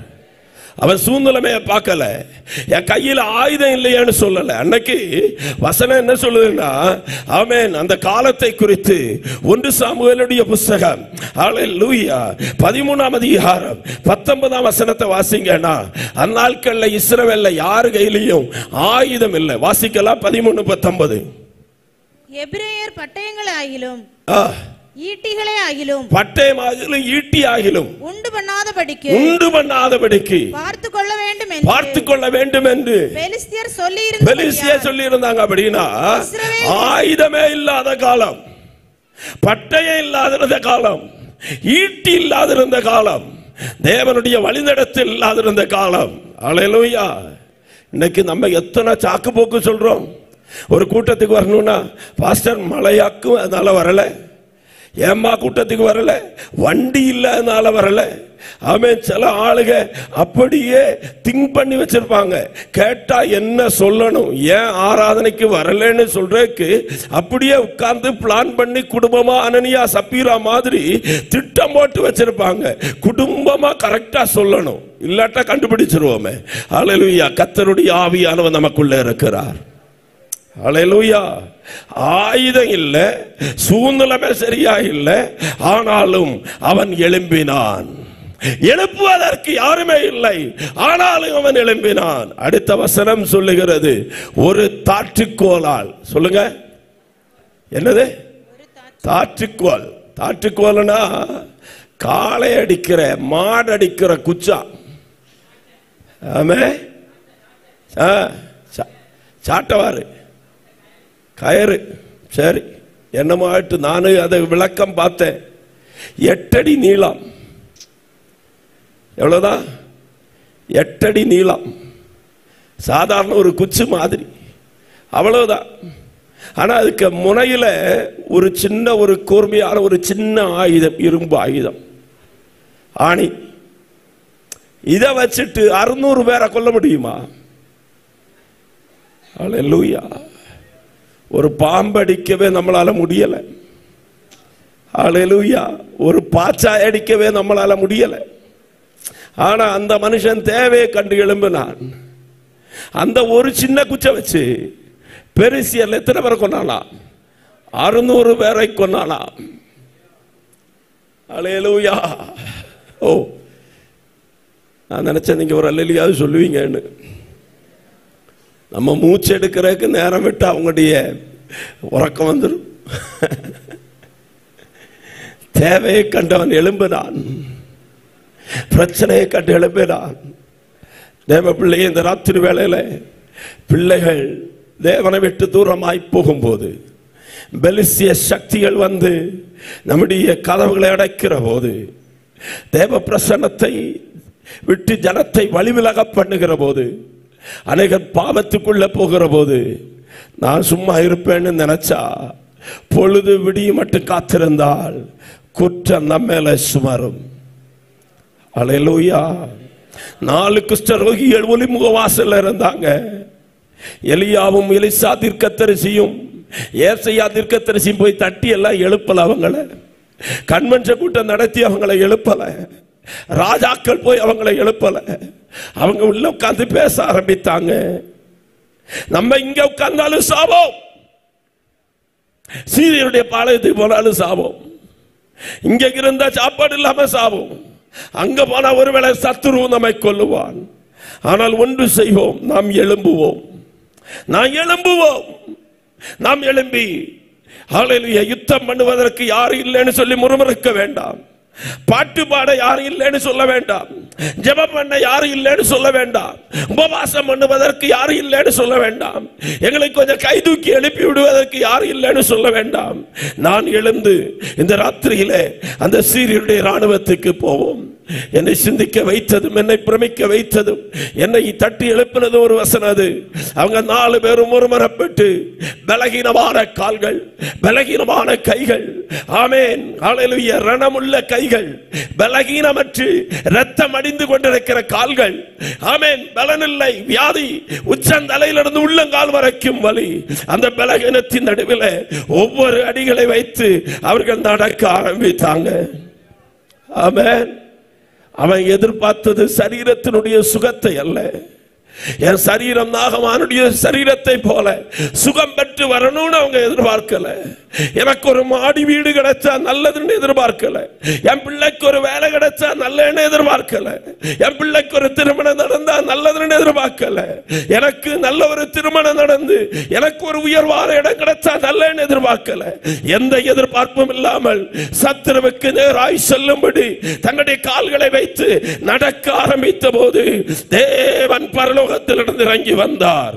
ரதங்களுடைய இரச்சலை, குதிரைகளுடைய இரச்சலை, பெலிஸ்தருடைய ராணுவத்திற்கு கர்த்தர் கேட்க பண்ணினபடியாலே வழியை அடைத்து வைத்திருந்த, தேசத்துக்கு பஞ்சத்துக்கு காரணமாக இருந்த, தேசத்தினுடைய ஜனங்களை கொள்ளைக்கு ஒப்பு கொடுத்த அந்த சீரியருடைய ராணுவம் ஒரே ராத்திரியிலே ஆமென் தேசத்தை விட்டு மாறுவதற்கு ஒரு 4 குஷ்டரோகிகளை கர்த்தர் பயன்படுத்தினார் என்றால், இந்த ராத்திரி வேளையில எழுப்புவதற்கு யாரும் இல்லாட்டாலும் எழும்ப நீ தயாரானால் உன் மூலமாய் உன் தேசத்திற்கு, உன்னுடைய குடும்பத்திற்கு, சபைக்கு ஒரு ரட்சிப்பை கொண்டு வருவதற்கு என் தேவன் வல்லமையுடையவராக இருக்கிறார்.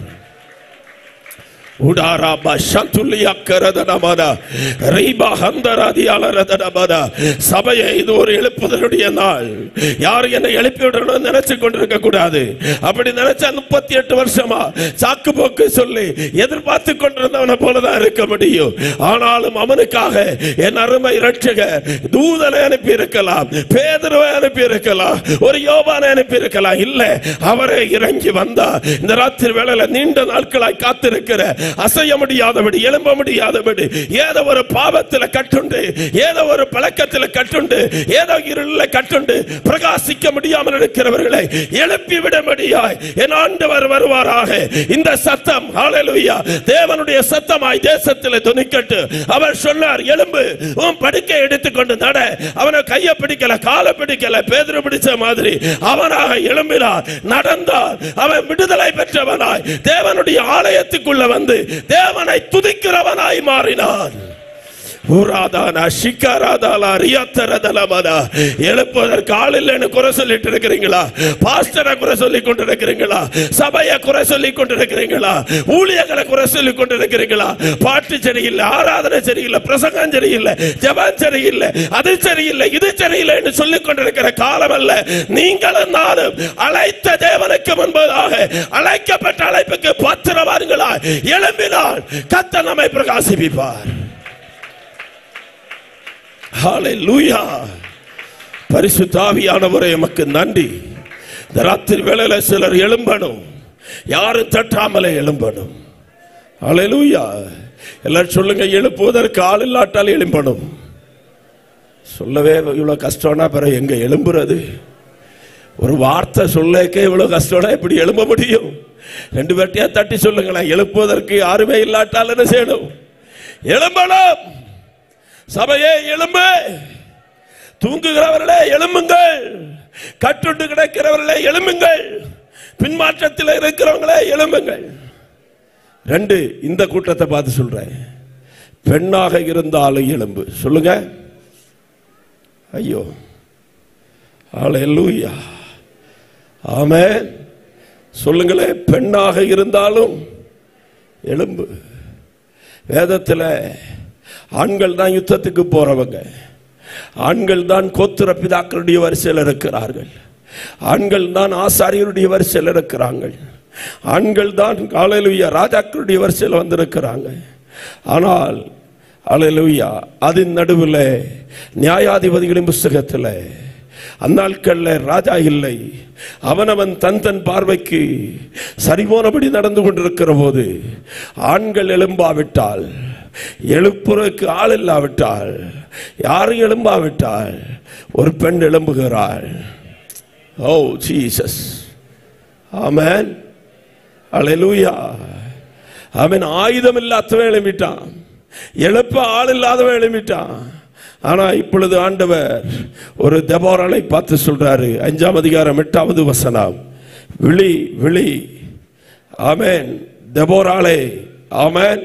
12வது வசனம், விழி விழி, தெபோராளே, விழி விழி, பாட்டு பாடு, பாராக்கே எழும்பு, உன்னை சிறையாக்குறவர்களை சிறையாக்கும்படி எழும்பு.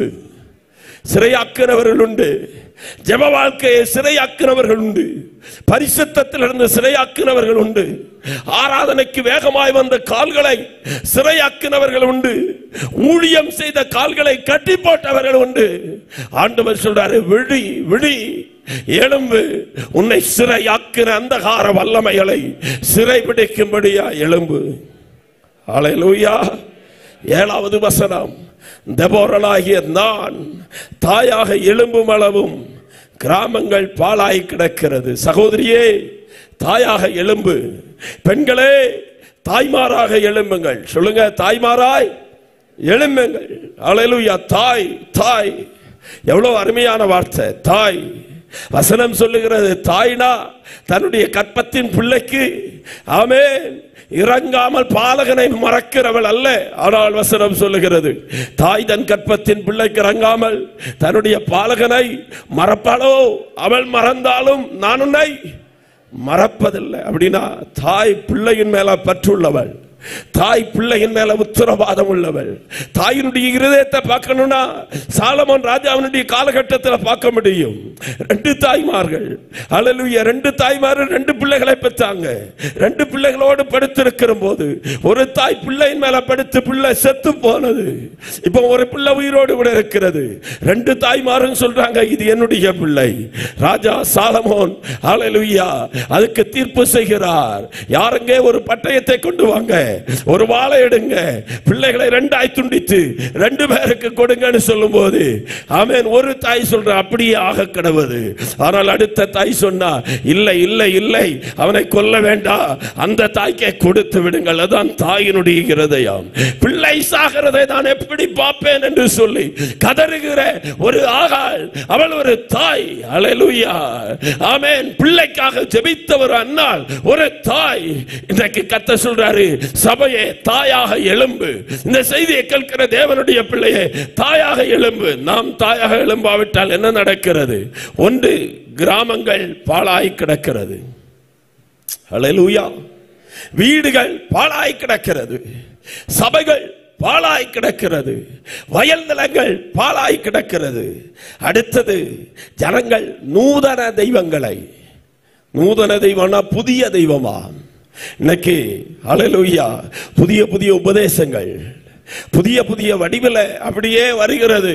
நூதனமான காரியங்களை ஜனங்கள் விரும்பிக் கொண்டிருக்கிறாங்க, புதுமையை விரும்புகிறாங்க. மாடர்ன், எல்லாம் மாடர்னா வேணுமா? பாட்டு மாடனா வேணும், மியூசிக் மாடனா வேணும், ஆராதனை மாடனா வேணும், எல்லாம் கலர்ஃபுல்லா வேணும், கலர் கலர் லைட் போடணும், புகை வரணும், அப்படியே மினுங்கணும். எல்லாம் ஒரிஜினாலிட்டியை போய் இன்னைக்கு டூப்ளிகேட்டா எல்லாம் வரணும்னு மனுஷன் நினைக்க காரணம் என்னன்னா, தெபோரலாகிய நீங்களும் நானும் எழும்பாமல் போனபடினாலதான் ஜனங்கள் நூதனமான மார்க்கங்களுக்கு பின்னால போகிறாங்க.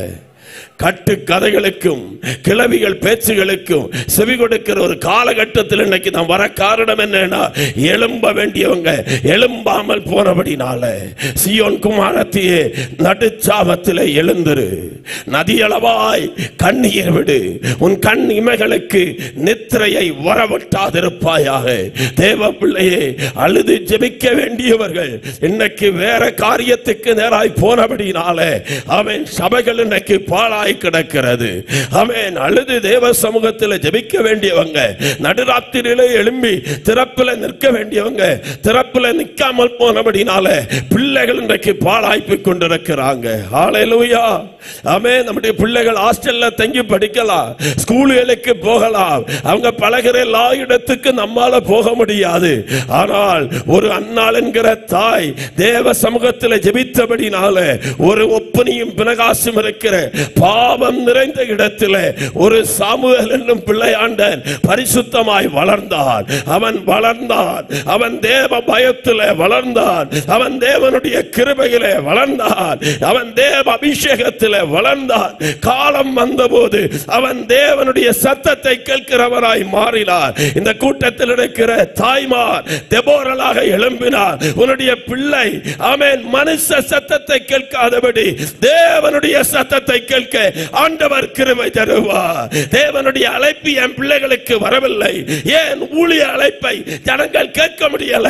சொப்பனங்கள்ல இன்னைக்கு கர்த்தர் பேசுகிறார், தீர்க்க தரிசனமாய் இன்னைக்கு கர்த்தர் பேசுகிறார். ஓ ஹல்லேலூயா. என்னுடைய 8வது வயசுல நான் கர்த்தருடைய சத்தத்தை கேட்டேன்.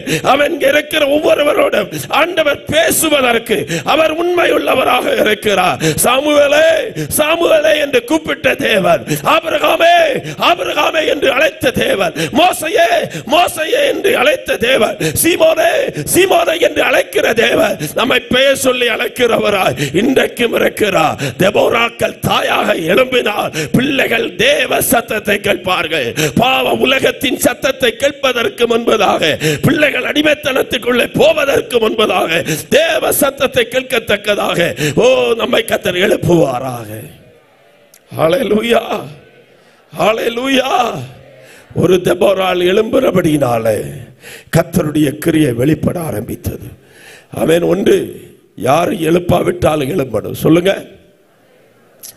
ஆயுதம் இல்லாட்டாலும் என்ன செய்யணும்? எழும்பணும். சொல்லுங்க. ஆயுதம் திறமை இல்லாட்டாலும், தாளந்து இல்லாட்டாலும், ஒரு கிருபை இல்லாட்டாலும், பாட தெரியாட்டாலும், ஜபிக்க தெரியாட்டாலும் எழும்பணும். ஹல்லேலூயா. ஆமென். ஹல்லேலூயா. சமீபத்தில் நான் ஒரு சாட்சியை கேட்டேன். அவன் ஒரு நல்லா பாடுகிற பாடல் குழு திருவனந்தபுரத்தில் ஒரு பெரிய சபையில் அவன் அதில் 30 பேர் இருக்கிறாங்க. அதில் 29 பேர் கையிலையும் மைக் இருக்கு. ஆனால் ஒருத்தருக்கு மட்டும் மைக் இல்லை. ஆனாலும் அவர் ஸ்டேஜில் நிற்கிறாரு. ஹல்லேலூயா. அப்போ அந்த கூட்டத்துக்கு போன ஒரு பாஸ்டர் கேட்டார், இந்த 29 பேருக்கு மைக்கு கொடுத்துருக்கிறீங்களே, அவருக்கு மட்டும் ஏன் மைக்கு கொடுக்கல? அப்பொழுது அந்த பாஸ்டர் சொன்னாராம், இவங்க எல்லாம் நல்ல ஸ்ருதியா நல்ல ராகமா பாடுவாங்க, அவருக்கு ராகமும் இல்லை, அவருக்கு ஸ்ருதியும் இல்லை, தாளமும் இல்லை. ஹல்லேலூயா. பின்னையே அவங்கள இங்கே எடுத்து வச்சிருக்கிறீங்க. அவர் இல்லாட்டா இந்த ஸ்டேஜுக்கு ஒரு அலங்காரமே இல்லை. ஹல்லேலூயா. ஆமென். அந்த ஆளு மைக் இல்லை, என்னை தள்ளிட்டாங்கன்னு நிற்கல. அவரை பார்த்து கேட்டா அவரு சொன்னாரா, நான் ஒரு பிச்சைக்காரனா இந்த இடத்துக்கு வந்தேன். நான் ரட்சிக்கப்பட்டு வந்தபோது ஒரு பிச்சைக்காரனை போல தான் வந்தேன், ஒன்றுக்கு இல்லாதவனாய் வந்தேன். என்னைக்கு ஆண்டவர் என்னை தொட்டாரோ அன்னையிலிருந்து நான் பாட ஆரம்பித்தேன். முழு உள்ளத்தோடு பாடுவேன், முழு மனசோடு பாடுவேன். இன்னைக்கு ஆமென் ஹல்லேலூயா 10 பெரிய ஸ்தாபனங்களுக்கு அதிபதியாய் கர்த்தர் என்னை உயர்த்தி வச்சிருக்கிறார். அநேக ஆமென் ஹல்லேலூயா ஃபேக்டரிகளுக்கு என்ன ஒரு ஓனரா கர்த்தர் வச்சிருக்கிறார். இதெல்லாம் நினைக்கும் போது இவங்க தாளத்தில் பாடுவாங்க, இவங்க ராகத்தில் பாடுவாங்க. ஆனால் நான் என்னை மீட்டு கொண்ட கர்த்தருக்கு என்பதாய் உள்ளத்தின் ஆழத்திலிருந்து பாடி நன்றி நிறைந்த இருதயத்தோடு கூட அவரை துதிக்க ஆரம்பிப்பேன். அந்த மனுஷன் சொன்ன வார்த்தை இதுதான், இந்த துதியின் ஆராதனை தான், இந்த அபிஷேகம் தான் என்னை இந்த இடத்துல கொண்டு வந்து நிற்க வைத்திருக்கிறது. ஆமென், ஹல்லேலூயா. ஒரு மீகால் ஆராதனையை பரியாசம் பண்ணினா வேதத்தில் 7 மலடிகளை பார்க்கலாம். சாராள் மலடி, ஆமென், ஹல்லேலூயா. ரெபெக்காள் மலடி, ஆமென். ராகேல் மலடி, அன்னாள் மலடி, ஹல்லேலூயா. சூனேமியாள் மலடியாக இருக்கிறாள். எலிசபெத் மலடியாக இருக்கிறாள். சிம்சோனுடைய தாயாய் மலடியாக இருந்தாங்க. இத்தனை மலட்டு கற்பங்களையும் கர்த்தர் துறந்தார்.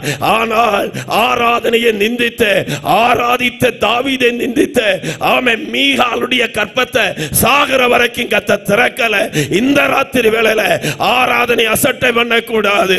முழு இருதயத்தோடு ஆராதிக்கணும். சாக்கு போக்கு சொல்லிக் கொண்டிருக்க கூடாது. யாரும் ஹல்லேலூயா என்னை எழுப்பி விட வேண்டும் என்று காத்திருக்க கூடாது. தேவனை, ஜீவனுள்ள தேவனை ஆராதிக்கும்படி தேவ சமூகத்தில் நாம் வந்திருக்கிறோம். நாம் உள்ளளவும் என் தேவனை கீர்த்தனம் பண்ணுவேன். ஓ, ஜீவன் தந்த ஆண்டவரை. தாவீது அதைத்தான் சொல்லுகிறார். ஒரு செத்த நாயை போல, ஒரு தெள்ளு பூச்சியை போல, ஒன்றுக்கும் உதவாதவனாய் ஆடுகளுக்கு பின்னாக கிடந்த என்னை இந்த ஸ்தானத்தில் உயர்த்தி வைத்த தேவனுக்கு முன்பதாக இன்னும் துதிப்பேன், இன்னும் பாடுவேன், இன்னும் ஆராதிப்பேன். தேவ பிள்ளை, அவன் கையில் ஆயுதம் இல்லாட்டாலும் எலும்பு, ஓ கழுதை தாடை எலும்பு அவன் கையில கத்த தருவார். உனக்கு ஈட்டி இல்லாட்டாலும் எலும்பு, உனக்கு பட்டயம் இல்லாட்டாலும் எலும்பு உன் கையில கத்த கூழாங்கல்லை தருவார். அந்த கல் போது கோலியாத்துகளை நிர்மூலமாக்குவதற்கு. ஓ, உம்மாலை நான் ஒரு சேனைக்குள்ளே பாய்வேன், உம்மாலை நான் ஒரு மதிலை தாண்டுவேன். இந்த ராத்திரி வேளையில சிலரை கர்த்தர் எழுப்பட்டும். இந்த கூட்டத்தின் நடுவில் செத்து போனதை கர்த்தர் எழுப்பட்டும். உயிரற்று கிடக்கிறவைகளை கர்த்தர் எழுப்பட்டும். உலர்ந்து கிடக்கிறவைகளை கர்த்தர் எழுப்பட்டும். ஷாபாலா ஹந்துலா ரிகதன சந்துலியாரதனமதா. ஹல்லேலூயா. தாயாக எழும்புங்கள், தகப்பனாக எழும்புங்கள். ஹல்லேலூயா. ஒன்று, எழுப்புவதற்கு யார் இல்லாட்டாலும் என்ன செய்யணும்? எழும்பணும். 2, ஆயுதம் இல்லாட்டாலும் எழும்பிடணும். 3, பெண்ணாக இருந்தாலும் எழும்பிடணும். சொல்லுங்க, பக்கத்தில் இருக்கிற 2 பேரை தட்டி, சகோதரிகள், பெண்ணாக இருந்தாலும் என்ன செய்யணும்? எழும்பணும். ஹல்லேலூயா, ஹல்லேலூயா. ஆமென். 4, எழும்ப வேண்டியவங்க எழும்பாம போனாலும் எழுந்திருங்கள். சொல்லுங்க, எழும்ப வேண்டியவர்கள், சொல்லுங்க, எழும்ப வேண்டியவங்க எழும்பாம போனாலும் எழும்புங்க. ஹல்லேலூயா. கன்வென்ஷனுக்கு நேரம் ஆச்சு, கிளம்பியாச்சு. பக்கத்து வீட்டு அக்காவுக்கு ஒரு ஃபோன். அக்கா வாரியலா? அக்கா சொல்லும், இப்போ தான் மீன் வெள்ளத்தில் இட்டு இருக்கிறேன். ஹல்லேலூயா. நீ போ, நான் வரல. ஆமென். ரெடியான அக்கா சொல்லும், அப்படின்னா நானும் என்ன செய்யல, போகல. ஆமென். வேன் காத்துட்டு இருக்கு. ஆமென். எவ்வளோ நேரம் தான் ஓன் அடிக்கிறது. ரெடியான அக்கா உள்ள போயிடுச்சு, திரும்ப வருது, நான் இன்னைக்கு வரல, நீங்க போங்க. உங்களை சொல்லல, நீங்க ரொம்ப நல்ல ஆளுங்க. ஹல்லேலூயா. பக்கத்தில் இருக்கிற ஆளை பார்த்து சொல்லுங்க, எழும்ப வேண்டியவங்க எழும்பாம போனாலும் எழும்பணும். ஹல்லேலூயா. ஆசாரிபதேசின் ஒரு, ஆமென், இந்த காலகட்டத்தினுடைய எலியா தீர்க்கதரிசின்னு அழைக்கப்பட்ட ஒரு ஊழியர் இருந்தார். ஆமென். அப்படி தேவனால் வல்லமையாக பயன்படுத்தப்பட்டது தேவ வருஷம். எத்தனை பேர் கேட்டிருக்கிறீங்க? ஆசாரிபதேசி. ஹல்லேலூயா. ஆமென். சோத்திரம். ஒரு நாள் அவர் கூட்டம் நடத்திட்டு இருக்கும் கன்வென்ஷனில் பக்கத்தில் வந்த யானை, கோயில் திருவிழாக்கு வந்த யானை மதமிளகி கன்வென்ஷன் கூட்டத்துக்குள்ளே வந்துட்டு, ஆமென், ஸ்டேஜில் இருந்து சொன்னார், முட்டுடு யானை. என்னது? யானை பார்த்து முட்டு போடுனார். யானை முட்டு போட்டுது. கன்வென்ஷன் தீர்றது வரைக்கும் அது முட்டில் தான் நின்றுது. போய் அவர் எழுப்பி போன்னு சொன்ன பிறகு தான் போச்சு. அப்படிப்பட்ட வல்லமையான தேவ மனுஷன். இன்னைக்கும் கர்த்தருடைய அதிகாரம் இருக்கிறது, கர்த்தருடைய அபிஷேகம் இருக்கிறது. ஹல்லேலூயா. அவர் ஒரு சம்பவத்தை சொன்னார். என்ன சம்பவம்னா, திருவனந்தபுரத்திலிருந்து ஆமென் கண்ணூருக்கு ஆமென் ஒரு சூப்பர் ஃபாஸ்ட் எக்ஸ்பிரஸ் பஸ் போகுது. அதுக்கு பின்னால ஆமென் ஒரு ஃபாஸ்ட் பாசஞ்சர் போகுது. அதுக்கு பின்னால ஒரு ஆர்டினரி பஸ் போகுது. 3 பஸ் போகுது. எந்த பஸ் வேகமா போகும்? Super fast. சொல்லுங்க, சூப்பர் ஃபாஸ்ட். சூப்பர் ஃபாஸ்ட் அப்படியே போயிட்டு இருக்கும்போது ஹல்லேலூயா கொட்டாரக்கரைக்கு முன்னால வச்சு அவன் ஒரு மரத்துல மோதி அப்படியே ரோட்ல கவிழ்ந்து கிடக்கு. Super fast. இப்ப பின்னால என்ன வருது? ஃபாஸ்ட் பாசஞ்சரும் ஆர்டினரியும் வருது. ஆமென். சூப்பர் ஃபாஸ்ட் கீழே விழுந்து கிடக்குன்னு சொல்லி ஆமென் ஃபாஸ்ட் பாசஞ்சரும் ஆர்டினரியும் நிறுத்திட்டு திரும்பி போகாது. அது தன்னுடைய லட்சியத்தை நோக்கி போய் கொண்டே இருக்கும். சொன்னது மனசிலாச்சா? ஆனா கிறிஸ்தவ வாழ்க்கையில மட்டும் அவன் ரட்சிப்புக்குள்ள நடத்தினவர்கள், நமக்கு முன்னோடியா இருந்தவங்க, நம்ம சபையில கொண்டு வந்து விட்டவங்க யாரோ வழிதப்பி போனாங்கன்னு சொல்லி நாம் வழிதப்பி போறவர்களா இருக்கக்கூடாது. அதுதான் எழும்ப வேண்டியவங்க எழும்பாம போனாலும் நாம் என்ன செய்யணும்? எழும்பணும். அல்லேலூயா. அதுலயும் இந்த மூத்த ஆட்கள் இருப்பாங்க. நான் மூத்த விசுவாசிகள் சொல்லலை, அப்படிதான் சொல்லணும். பின்ன நிறைய பேர் ஆமென் ஆன்லைன்ல எல்லாம் கேட்டு இருக்கிறதுனால சரி அப்படியே இருக்கட்டும். அல்லேலூயா. எப்படி? மூத்த விசுவாசிகள். ரொம்ப மூத்து போனா பிறகு அவங்க கை தட்ட மாட்டார்கள். ரொம்ப மூத்து போனால் அவர்கள் மாக்கு போட்டு கொண்டு இருப்பாங்க. அவங்க துதிக்க மாட்டாங்க, அவங்க ஜெபம் பண்ண மாட்டாங்க. ஏன்னா நான் எத்தனை வருஷமா துதிச்சிருக்கிறேன், எத்தனை வருஷமா பாடி இருக்கிறேன், இனி நான் உபவாசம் எல்லாம் இருக்க மாட்டேன், எனக்கு இப்ப ரிட்டையர்ட் ஆயிடுச்சு. எங்க ஆராதனையில ரிட்டையர்மெண்ட் இல்லை. இங்க இருக்கிற சில வயசான ஐயாமாரெல்லாம் அப்படி முட்டில் நின்று ஆராதிக்கிறத பார்த்தா இளம வந்திருக்கு ஐயா. மான் கால்களை போல உங்களுடைய கால்களை கத்த பலமுள்ளதாக்குவார். அல்லேலூயா. 82 வயசுடைய தானியேல் முழங்கால் படியிட்டு 3 நேரமும் ஜெபம் பண்ணார். 84 வயசுடைய அன்னாள் தேவனுடைய ஆலயத்தை விட்டு பிரியாமல் தேவ சமூகத்தில் இருந்தார். அல்லேலூயா. தேவ பிள்ளையே, மூத்த விசுவாசிகளை பார்த்து இளைய விசுவாசிகள் படிக்கணும். மூத்த விசுவாசிகளை பார்த்து புதுசா வாரவங்க படிக்கணும். என்னத்தை படிக்கணும்? நம்ம கைதட்டுறத பார்த்து அவங்க கைதட்ட படிக்கணும். நம்ம பாடுறத பார்த்து அவங்க பாட படிக்கணும். நம்ம ஆலயத்துக்கு நேரமா வர்றத பார்த்து அவங்க நேரமா வர்ற படிக்கணும். நம்ம உபவாசத்துல ஒழுங்கா உட்கார்ந்து இருக்கிறத பார்த்து அவங்க உபவாசிக்க படிக்கணும். கர்த்தருடைய ஊழியக்காரங்களுடைய வார்த்தைக்கு நம்ம கீழ்ப்படுகிறத பார்த்து அவர்கள் கீழ்ப்படிதலை கற்றுக்கொள்ளணும். இன்னைக்கு என்ன நடக்குடா? மூத்த விசுவாசிக வந்தபடியே இருப்பாங்க. புதிய ஆளுக வந்து நல்லா கையை தட்டும். புதிய ஆளுகள் ஆவியில நிரம்பும். புதிய ஆளுக நேரத்துக்கு முன்னால 9 மணிக்கு ஆராதனைனா 8:30 வந்து நிற்கும். இது இப்படி பிந்தி வந்துட்டு ஓர கண்ணால இப்படி பார்க்கும். பார்த்துட்டு சொல்லும், பாப்போம் பாப்போம் எத்தனை நாளைக்கு அப்படின்னு. அல்லேலூயா. அல்லேலூயா. இது கை உயர்த்துதா பார்க்கும்போது, கை தட்டுதா பார்க்கும்போது பழைய ஆள் அப்படி பார்த்துட்டு ஆமென் பாப்போம் பாப்போம். அல்லேலூயா. கையா தட்டுற, காணிக்கையா கொடுக்கிற, இவ்வளவு உற்சாகமா வரியா, எத்தனை நாளைக்கு போகுதுன்னு பார்ப்போம். அல்லேலூயா. அன்பான தேவ பிள்ளையை, எழும்ப வேண்டியவர்கள் எழும்பாம போனாலும் என்ன செய்யுங்க? எழும்புங்க. சொல்லுங்க. கொஞ்சம் சத்தத்தை உயர்த்தி உங்க வால்யூம் கொஞ்சம் கூடட்டுமே. ஆமே, நான் நாளைக்கு போயிடுவேன். நீங்க சத்தம் போட்டா என்ன, போடாட்டா எனக்கு என்ன. அல்லேலூயா. இந்த ராத்திரியில சொல்ல வேண்டிய செய்தி நம்ம சொல்லிட்டு போயிடுவோம். அல்லேலூயா. எழும்ப வேண்டியவங்க எழும்பாம போனாலும் எழும்பணும். இனி சொல்றேன், மூத்தவர்கள் எழும்பாம போனாலும் எழும்பணும். முன்னோர்கள் எழும்பாம போனாலும் எழும்பணும். அல்லேலூயா. வாசியுங்கள் அதனுடைய 5ஆம் அதிகாரம். ஆமென். 16வது வசனம். மந்தைகளின் சத்தத்தை கேட்க நீ தொழுவங்களின் நடுவே இருந்து விட்டது என்ன? அப்படின்னா இந்த கோத்திரங்களுக்கு பங்கு கொடுத்த போது 2.5 கோத்திரத்துக்கு முதல்ல பங்கு கொடுத்தாங்க. ஏன்னா அந்த 2.5 கோத்திரமும் ஆடுகளை மேய்க்கிற கோத்திரம். ரூபன் கோத்திரம், காத் கோத்திரம், மனாசையினுடைய பாதி கோத்திரம், ஆடு மாடு நிறைய இருக்கு, அவனுக்கு ஆடை கொடுத்துட்டான். இந்த ரூபன் யாரு? அல்லேலூயா, ரூபன். அல்லேலூயா, சத்தமா ரூபன். அல்லேலூயா. யாக்கோபு தகப்பன் வீட்டை விட்டு ஓடி வந்தார். வாழ்வனா சாபனான்னு தெரியாம வந்து கல்லை தலையணையாக வச்சு படுத்து கிடக்கிறான். அங்க இருந்து எழும்பி ஆண்டவருடைய தொடுதலை பெற்று பதான் அராமுக்கு மாமனார் வீட்டுக்கு வந்தார். வந்த இடத்துல ராகேலை பார்த்து ராகேல் மேல மோகம் கொண்டு அவன் மாமனார் கேட்டோன்ன ராகேலை கல்யாணம் பண்ணித்தாங்கன்னு சொன்னார்.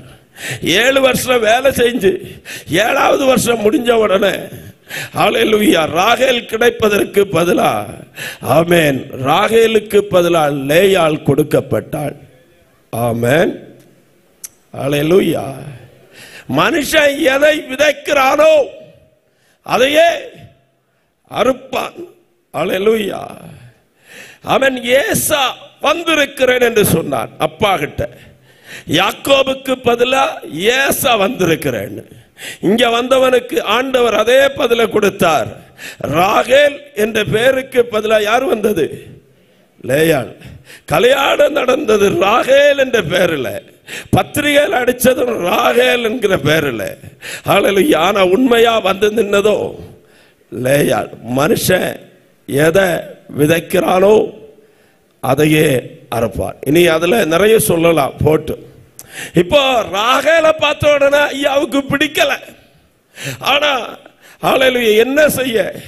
அவன் லேயாள பிடிக்கல, ராகேலை தான் பிடிக்குது. ஆனா பிடிச்சவளுக்கு பிள்ளை கிடைக்கல. பிடிச்சவளுடைய கர்ப்பத்தை ஆண்டவர் என்ன செஞ்சிட்டாரு? அடைச்சிட்டாரு. சிலதை கர்த்தர் அடைச்சு வச்சிருவார். தேவன் திறந்தாதான் துறக்கும். கொஞ்ச காலம் கழிஞ்சது. டக்குன்னு பார்த்தா லேயாள் கர்ப்பவதி ஆனாள். லேயாளுக்கு ரொம்ப சந்தோஷம். சந்தோஷத்தினால பிள்ளை பெற்ற உடனே சொன்னாள், இப்பொழுது என் புருஷன் என்னை நேசிப்பான் என்று சொல்லி அவனுக்கு ரூபன் என்ற பெயரை போட்டான். அல்லேலூயா. யாக்கோபு விரும்பினாலும் விரும்பாட்டாலும் ரூபன் என்கிற பிள்ளை மூத்த பிள்ளையாய் யாக்கோபுக்கு வந்து மாட்டினான். அல்லேலூயா சொல்லுங்க. ரூபன் என்றால் சேஷ்டபுத்திரன். ஆதியாகமம் 49:3, நீ என்னுடைய சேஷ்டபுத்திரன், என்னுடைய சத்துவத்தினுடைய மகத்துவம். அல்லேலூயா. ஆமென். நீ என்னுடைய முதற்பலன், நீ என்னுடைய மேன்மையில் பிரதானம், நீ என்னுடைய வல்லமையில் விசேஷமானவர்.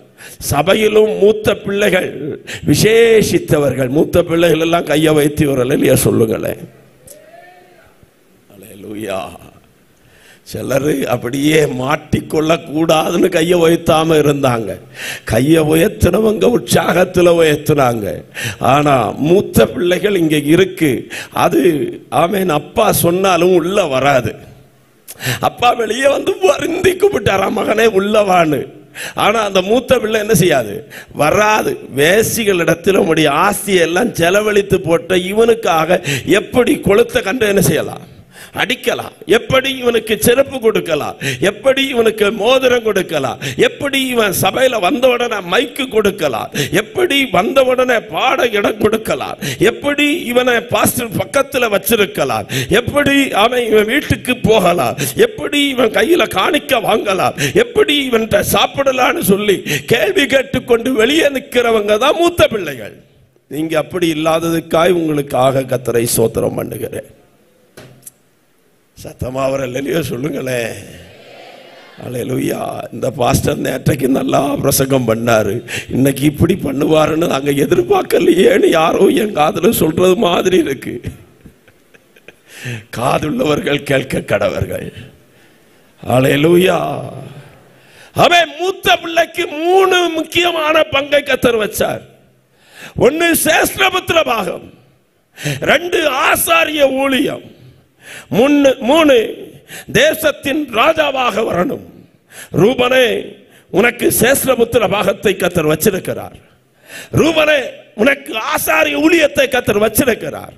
ரூபனே, உன்னிலிருந்து ராஜாக்கள் எழும்ப வேண்டும் என்ற திட்டத்தை கர்த்தர் வச்சிருக்கிறார்.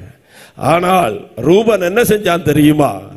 என்னாகமத்தின் புத்தகம் அதனுடைய ஹல்லேலூயா 16ஆம் அதிகாரம் 1ஆம் வசனத்திலிருந்து வாசிச்சீங்கன்னா எடுக்க வேண்டாம். தாத்தான், அபிராம், கோராகு என்கிற கூட்டத்தார் எல்லாம் யாருன்னு கேட்டா இந்த ரூபன் குடும்பத்தை சேர்ந்தவங்க. இவங்க எல்லாம் சேர்ந்து கர்த்தரால் அழைக்கப்பட்ட, கர்த்தரால் நடத்தப்படுகிற, கர்த்தரால் தெரிந்தெடுக்கப்பட்ட மோசேக்கு விரோதமாய், ஆரோனுக்கு விரோதமாய் முறுமுறுக்கிறவர்களாய் மாறினார்கள். இனியும் சொன்னா ஆதியாகமம் 35ஆம் அதிகாரத்தில் வாசித்தால் அவன் ரூபன் தகப்பனுடைய மறுமனையாட்டின் இடத்தில் பிரவேசித்தான். ஹல்லேலூயா. ஆதியாகமம் 37ஆம் அதிகாரத்தில் வாசித்தால் சகோதரனை காக்க வேண்டிய ரூபன் உத்தரவாதமற்றவனாய் யோசேப்பை விற்பதற்கு காரணமாக மாறினான். ஹல்லேலூயா.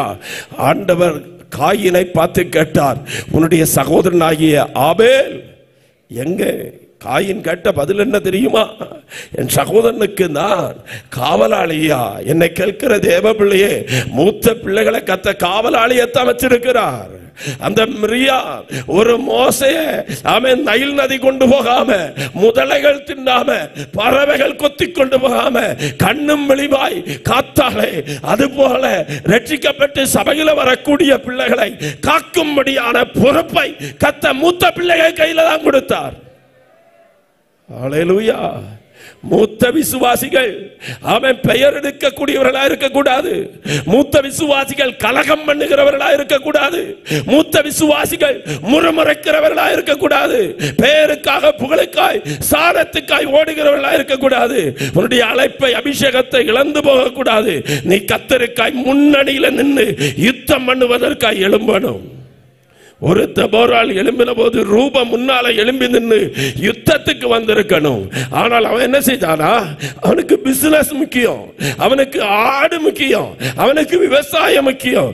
அவன் ஆடுகள் அண்டையில உட்கார்ந்துட்டான். அடுத்த வார்த்தை சொல்லுகிறது, ரூபனின் பிரிவினைகளால் மனோ விசாரங்கள் மிகுதி. ஹல்லேலூயா. புதுசா ஆலயத்தில் வந்திருக்கிற ஒரு ஆளினால ஊழியக்காரங்களுக்கு ஒரு தலைவலியும் இருக்காது. ஐயோ, ஹல்லேலூயா.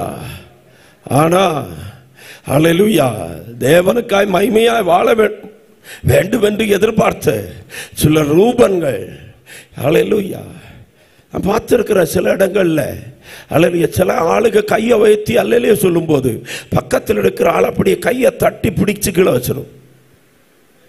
ஹல்லேலூயா. ஆமென். இந்தியாவிலிருந்து வெளிநாட்டுக்கு நண்டுகளை ஏற்றுமதி பண்ணாங்களாம். அப்போ ஆமென், இந்த நண்டு எல்லாத்தையும் பாக்ஸ்ல போட்டு ஆமென் மேல கவர் பண்ணாம அனுப்பிட்டாங்க.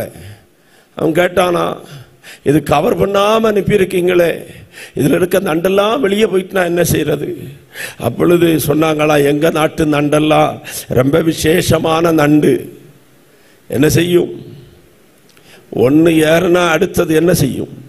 காலை வாரி கீழே விட்டுரும். ஒரு காலும் ஒன்னையும் மேல என்ன செய்யாது? கிளப்பி விடவே விடாது. ராத்திரி வேளையில ஆமென், இனியொருவருடைய ஜெபத்திற்கு, இனியொருவருடைய ஆராதனைக்கு, இனியொருடைய விசுவாச வாழ்க்கைக்கு இடரல் உண்டு பண்ணுகிறவர்களாய் நானும் நீங்களும் இருக்கக்கூடாது. ஆண்டவர் இயேசு சொன்னார், இடரல்கள் வருவது அவசியம். ஆனால் யார்னால் இடரல் வருகிறதோ அவன் பிறவாமல் இருந்தால் அவனுக்கு நலமாயிருக்கும். இடரல் உண்டாக்குறவனுடைய கழுத்துல எந்திர கல்லை கட்டி அவனை சமுத்திரத்தின் ஆழத்தில் போடுவது நல்லது.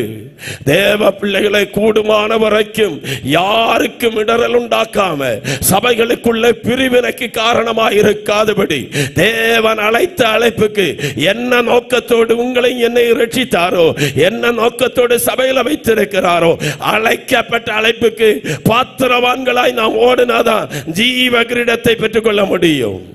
ஒரு ரூபன் மந்தையில இருந்து விட்டான், பிரிவினைகளை உண்டு பண்ணுகிறவனாக இருக்கிறான். அவன் ஒரு ரூபன் தலைமைக்கு விரோதமாய் கூட்டம் கூடுகிறவனாக இருக்கிறான். அடுத்த வசனம் 17ஆம் வசனம், கீலேயாத்தின் மனுஷர் யோர்தானுக்கு அக்கறையிலே இருந்து விட்டார்கள். ஹல்லேலூயா. யுத்த காலம், ஆராதனையினுடைய நாட்கள், ஜெபத்தினுடைய நாட்கள், தேவனுக்காய் எழும்ப வேண்டிய நாட்கள், கன்வென்ஷன் கூட்டம், விசேஷித்த ஆராதனை.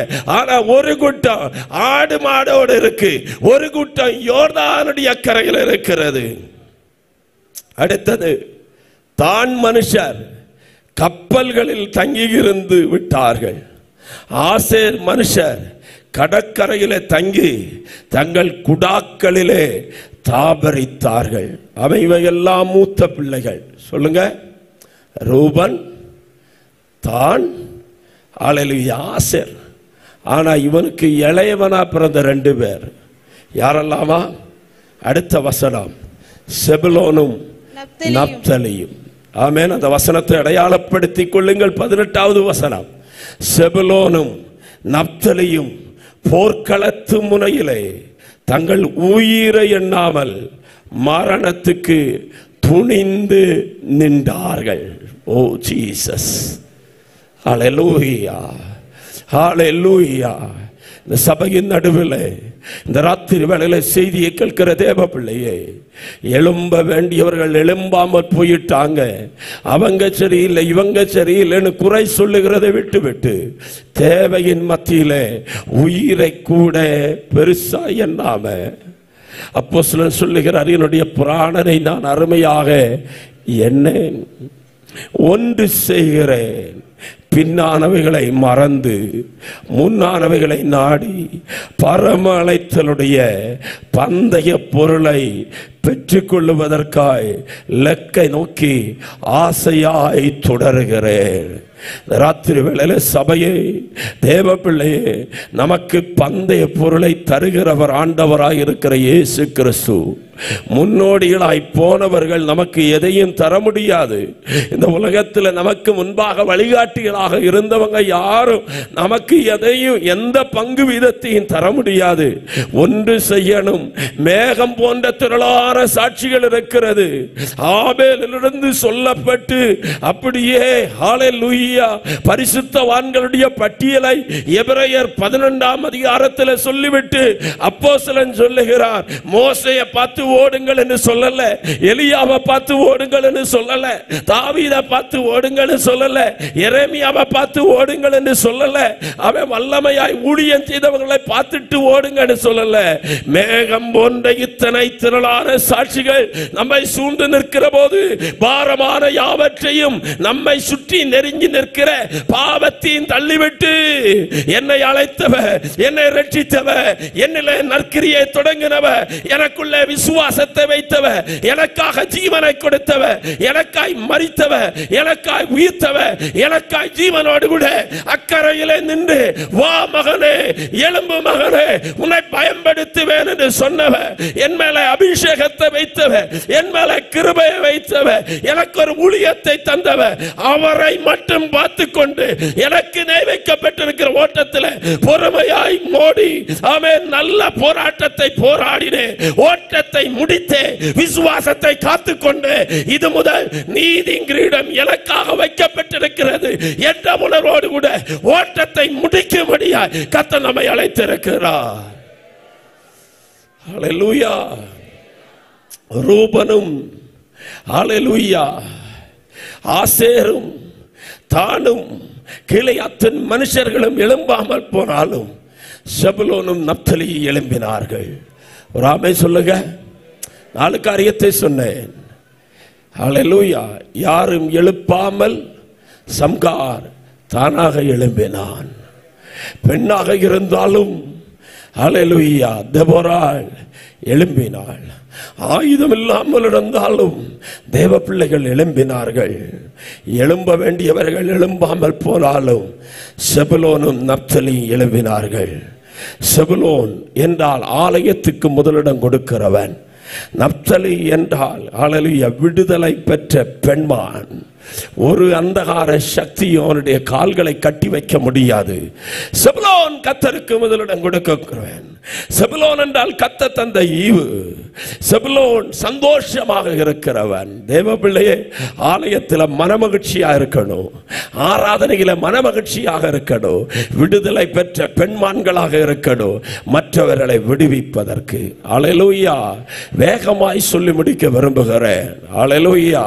நாம் எழும்பினால் என்னதை ஆண்டவர் செய்வார். நாம் எழும்பினால், பலகீனமானவர்கள் எழும்பினால், ஆமென், ஹல்லேலூயா, யாரை எழுப்பாமலே எழும்பினால், பெண்ணாக இருந்து எழும்பினாலும், எழும்ப வேண்டியவர்கள் எழும்பாம போன காலத்தில் நாம் எழும்பினால், ஆமென். 20வது வசனம், வானத்திலிருந்து யுத்தம் உண்டாயிற்று, நட்சத்திரங்கள் தங்கள் அயனங்களிலிருந்து சிசாராவோடு கூட யுத்தம் பண்ணினது. 3 காரியத்தை சொல்லுகிறேன். நாம் எழும்பினால் கர்த்தர் நமக்காக யுத்தம் செய்வார். ஓ ஜீசஸ், யுத்தம் நம்முடையதல்ல, யுத்தம் கர்த்தருடையது. கர்த்தர் உங்களுக்கு யுத்தம் பண்ணுவார். நம்ம எழும்புனா மட்டும் போதும், கர்த்தர் யுத்தம் பண்ணுவார்.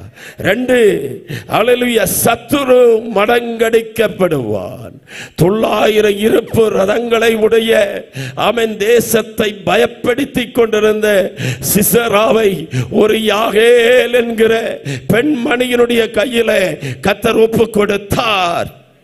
கூடார ஆணியை எடுத்து பாலை தண்ணியை கேட்டவனுக்கு பாலை கொடுத்து அவனை படுத்திருக்க பண்ணி ஒரு காலம் எழுந்திராதபடி அவனுடைய தலையிலே கூடார ஆணியை அடித்து அவனை அதம் பண்ணுவதற்கு ஒரு பெண்ணின் கையில கர்த்தர் ஒப்பு கொடுத்தார் என்று சொன்னார்.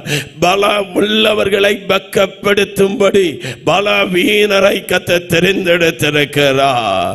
இந்த ராத்திரி வேளையில உங்களுக்கு யுத்தம் பண்ணுகிற வியாதியாக இருக்கட்டும், அடிமைத்தனமாக இருக்கட்டும், மந்திரவாதமாக இருக்கட்டும், சாபமாக இருக்கட்டும், தேசத்தில் எழும்புகிற கொள்ளை நோயாக இருக்கட்டும், எதிராய் எழும்புகிற எந்த ஆயுதமாக இருந்தாலும் நாம் தேவனுக்காக எழும்பினால் பிசாசின் கிரைகளை அழிக்கும்படிக்கு வெளிப்பட்டவராகிய ஆண்டவர் சர்ப்பங்களை மிதிக்க, தேள்களை மிதிக்க, சத்துருடைய சகல வல்லமையும் மேற்கொள்ள அதிகாரம் தந்தவர் அந்தகார வல்லமைகளை நம்முடைய பாதங்களுக்கு கீழாக மாற்றி போடுவார்.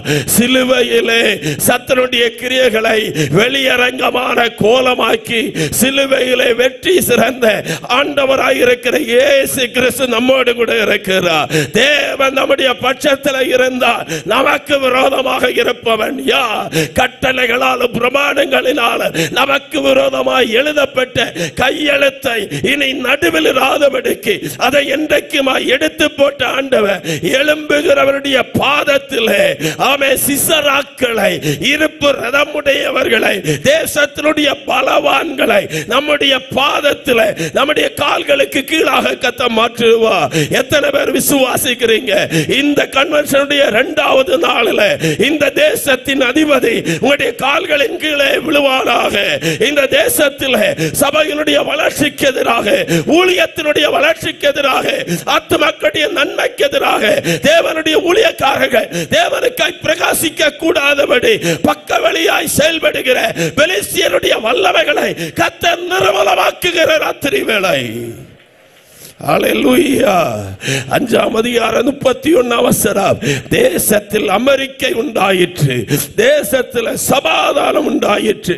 அவன் நீங்க எழும்புனா உங்களுடைய குடும்பத்தில் சமாதானம் உண்டாகும், உங்களுடைய பிள்ளைகளுக்கு சமாதானம் உண்டாகும், சபையில் சமாதானம் உண்டாகும், தேசத்தில் சமாதானம் உண்டாகும். சூப்பர் மார்க்கெட்ல போய் சமாதானத்தை வாங்க முடியாது. மல்டி ஸ்பெஷாலிட்டி ஹாஸ்பிட்டல்ல போய் சமாதானத்தை வாங்க முடியாது. பணம் கொடுத்து மெத்தைய வாங்கலாம், தூக்கத்தை வாங்க முடியாது. பணம் கொடுத்து சாப்பாடை வாங்கலாம், ஆனால் பசிய வாங்க முடியாது. இன்னைக்கு சாப்பாடு இல்லாத குறைவு அல்ல, மெத்தை இல்லாத குறைவு அல்ல, கட்டில் இல்லாத குறைவு அல்ல, பணம் இல்லாத குறைவு அல்ல. எல்லாம் இருந்தும் வாழ்க்கையில நிம்மதி இல்லாமல் மனுஷன் தத்தளித்துக் கொண்டிருக்கிறார். இந்த தேசத்தை பார்த்து தேவனுடைய வார்த்தையை சொல்லுகிற, சமாதானம் இல்லாதவர்களுக்கு சமாதானத்தை தருகிற ஒரே ஒருவர் தான் உண்டு, அவர்தான் நான் பிரசங்கிக்கிற இயேசு கிறிஸ்து. சபை எழும்பட்டும், தேசத்தின் ஜனங்களுக்கு சமாதானத்தை கர்த்தர் தருவார். சபை எழும்பட்டும், தேசத்தில் எழும்புகிற போராட்டங்களுக்கு கர்த்தர் முற்றுப்புள்ளி வைப்பார். தேசத்தில் எழும்புகிற சண்டைகளுக்கு கர்த்தர் முற்றுப்புள்ளியை வைப்பார். தேசத்தில் சமாதானத்தை கர்த்தர் கட்டளையிடுவார். ஹல்லேலூயா. கடைசியாக எழும்புவதற்கு என்ன தேவை? ஹல்லேலூயா. ஆமென். மனுஷ பலம் தேவையில்லை, ஆயுதம் தேவையில்லை, பணபலம் தேவையில்லை, திறமை தேவையில்லை, எந்த தகுதியும் இல்லை. ஆனா ஒன்னே ஒன்று.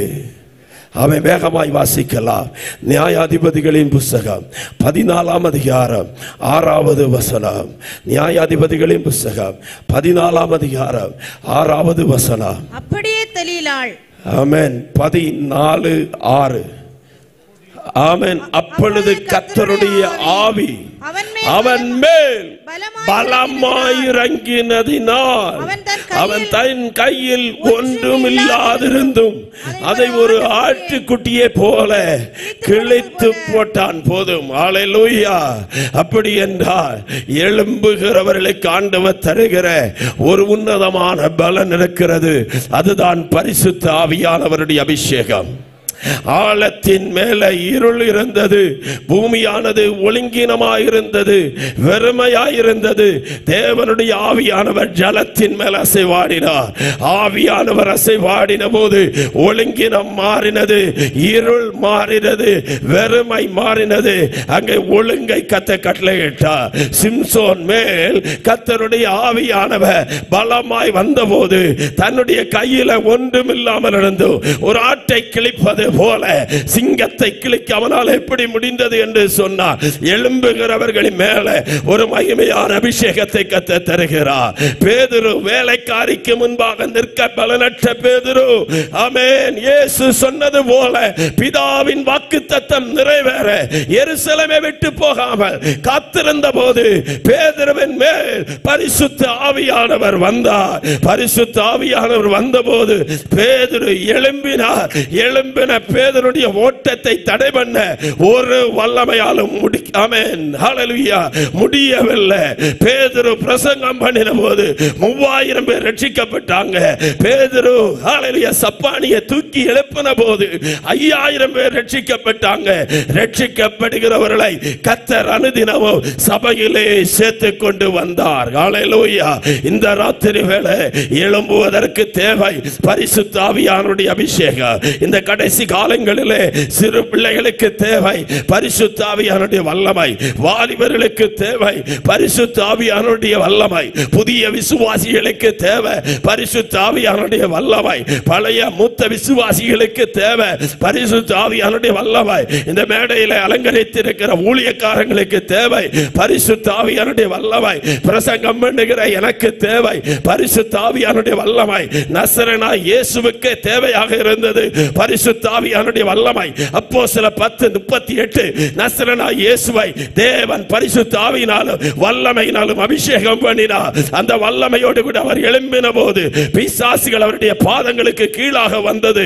ஆமென். அந்தகார வல்லமைகள் நிர்மூலமானது, வியாதிகள் சுகமானது, காற்றும் கடலும் அசைந்தது. ஆமென். கர்த்தருடைய வல்லமை தேசத்தில் வெளிப்பட்டது. இந்த ராத்திரி வேளையில சபைக்கு ஆண்டவர் சொல்லுகிற செய்தி, நீ தூங்காதே, நீ எழும்பி பிரகாசி, எழும்பி பிரகாசி. உன்னுடைய ஒளி வந்தது, கர்த்தருடைய மகிமை உன்மேல உதித்தது. ஜெபிப்பதற்காக எழும்புங்கள், உபவாசம் பண்ணுவதற்காக எழும்புங்கள், பரிசுத்தமாய் வாழ்வதற்காக எழும்புங்கள், ஆத்துமாக்களை ஆதாயம் படுத்துவதற்காக எழும்புங்கள், ஞானஸ்நானம் எடுப்பதற்காக எழும்புங்கள், கர்த்தருடைய ஊழியத்தை செய்வதற்காக எழும்புங்கள், கர்த்தருடைய வருகையில எடுத்துக் கொள்ளப்படுவதற்காக எழும்புங்கள். தூங்கினது போது. ஓ ஹல்லேலூயா. பகற்காலம் இருக்குமட்டு நான் என்னை அனுப்பினுடைய கிரியைகளை செய்ய வேண்டும். ஒருவரும் கிரியை செய்யக்கூடாது. ஒரு கொடிய ராக்காலம் வருகிறது. அந்தகாரம் ஜனத்தை மூட போகிறது, காரிருள் ஜனத்தை மூட போகிறது. ஆனால் கர்த்தர் நம்ம மேல உதிக்க போகிறார். நீதி சூரியன் நம்ம மேல உதிக்க போகிறார். என் நாமத்துக்கு பயந்திருக்கிற உங்கள் மேல் நீதியின் சூரியன் உதிக்கு, அதன் சட்டைகளின் கீழே ஆரோக்கியம் இருக்கு. நீங்கள் எழும்புங்கள், கொளுத்த கட்டுகளை போல எழும்புங்கள். ஹல்லேலூயா.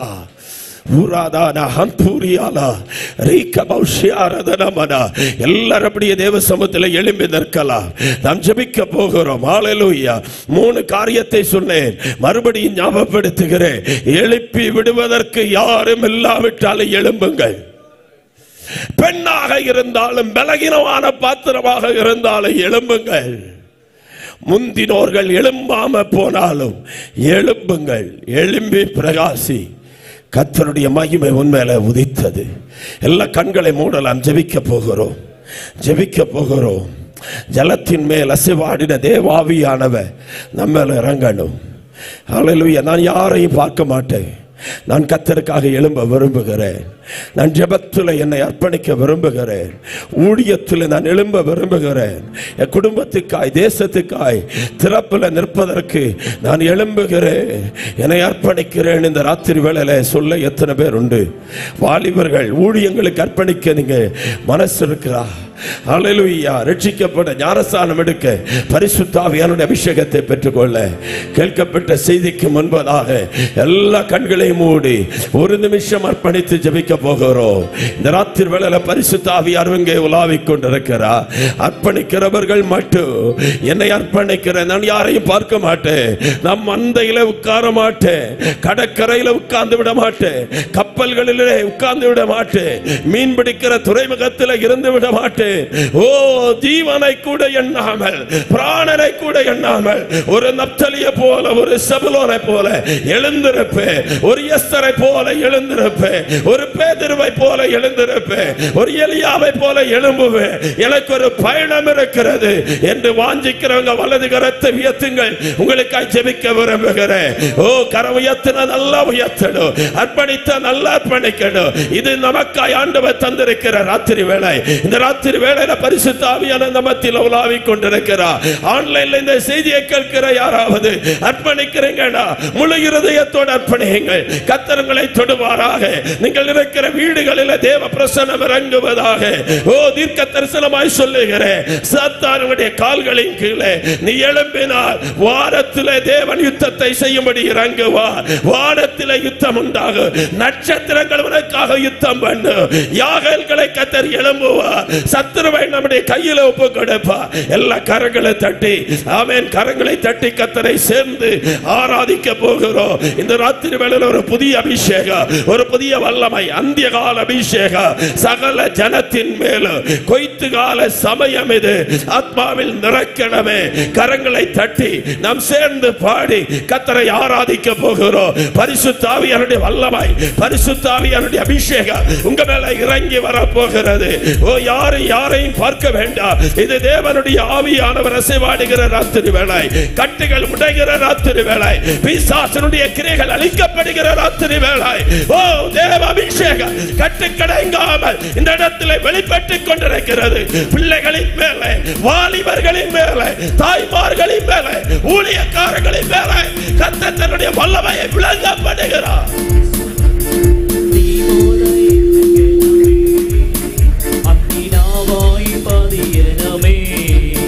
கொடுங்காற்றாய் வீசேனமே, நதியாய் ஒழுகேனமே, நல்ல கரங்களை தட்டி போல இறங்கேனமே, நாவாய் பதியேனமே, கொடுங்காற்றாய் வீசேனமே, நதியாய் ஒழுகேனமே, அந்தியகால அபிஷேகம் சமயமல்லோ ஆத்மாவில் நிறைக்கேனமே, அந்தியகால அபிஷேகம் சகல ஜடத்தின் மேலோ கொய்த்து கால சமயமல்லோ ஆத்மாவில் நிறைக்கேனமே, தீ போல இறங்கேனமே, அத்தினாவாய் வீசியனமே, கொடுங்காற்றாய் வீசேனமே,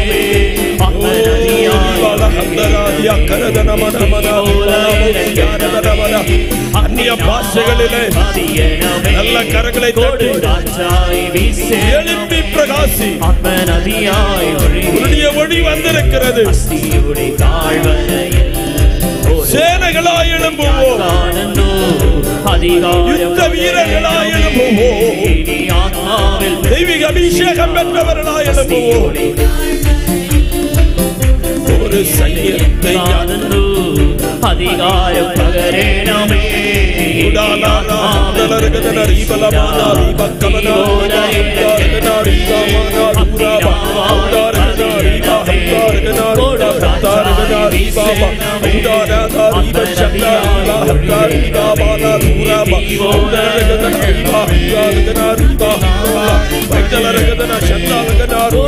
காற்றாய் வீசேனமே ஆத்ம நதியாய் ஒழுகேனமே கண்மேலிலே பிரார்த்தனையில் ஒரு கைவேகம் ഞാൻ കാണുന്നു ആദാമു വിരച്ചോരേ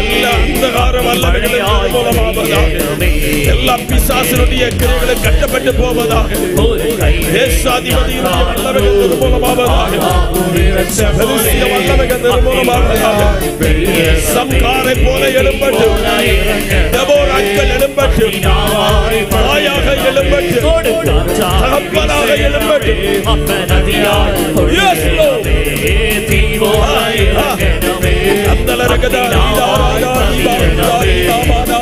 காற்றாய் வீசேனமே ஆத்ம நதியாய் ஒழுகேனமே அந்திகால அபிஷேகம் சகல ஜகத்தின் மேலும் கொய்த்துகால சமயமல்லோ ஆத்மாவில் நிறைகேனமே அந்திகால அபிஷேகம் சகல ஜகத்தின் மேலும் கொய்த்துகால சமயமல்லோ ஆத்மாவில் நிறைகேனமே தீ போல இறங்கனமே அக்னினாவாய் பணியனமே கொடுங்காற்றாய் வீசேனமே ஆத்ம நதியாய் ஒழுகேனமே. Hallelujah, hallelujah, hallelujah, hallelujah. Sodram, sodram, sodram, sodram, sodram.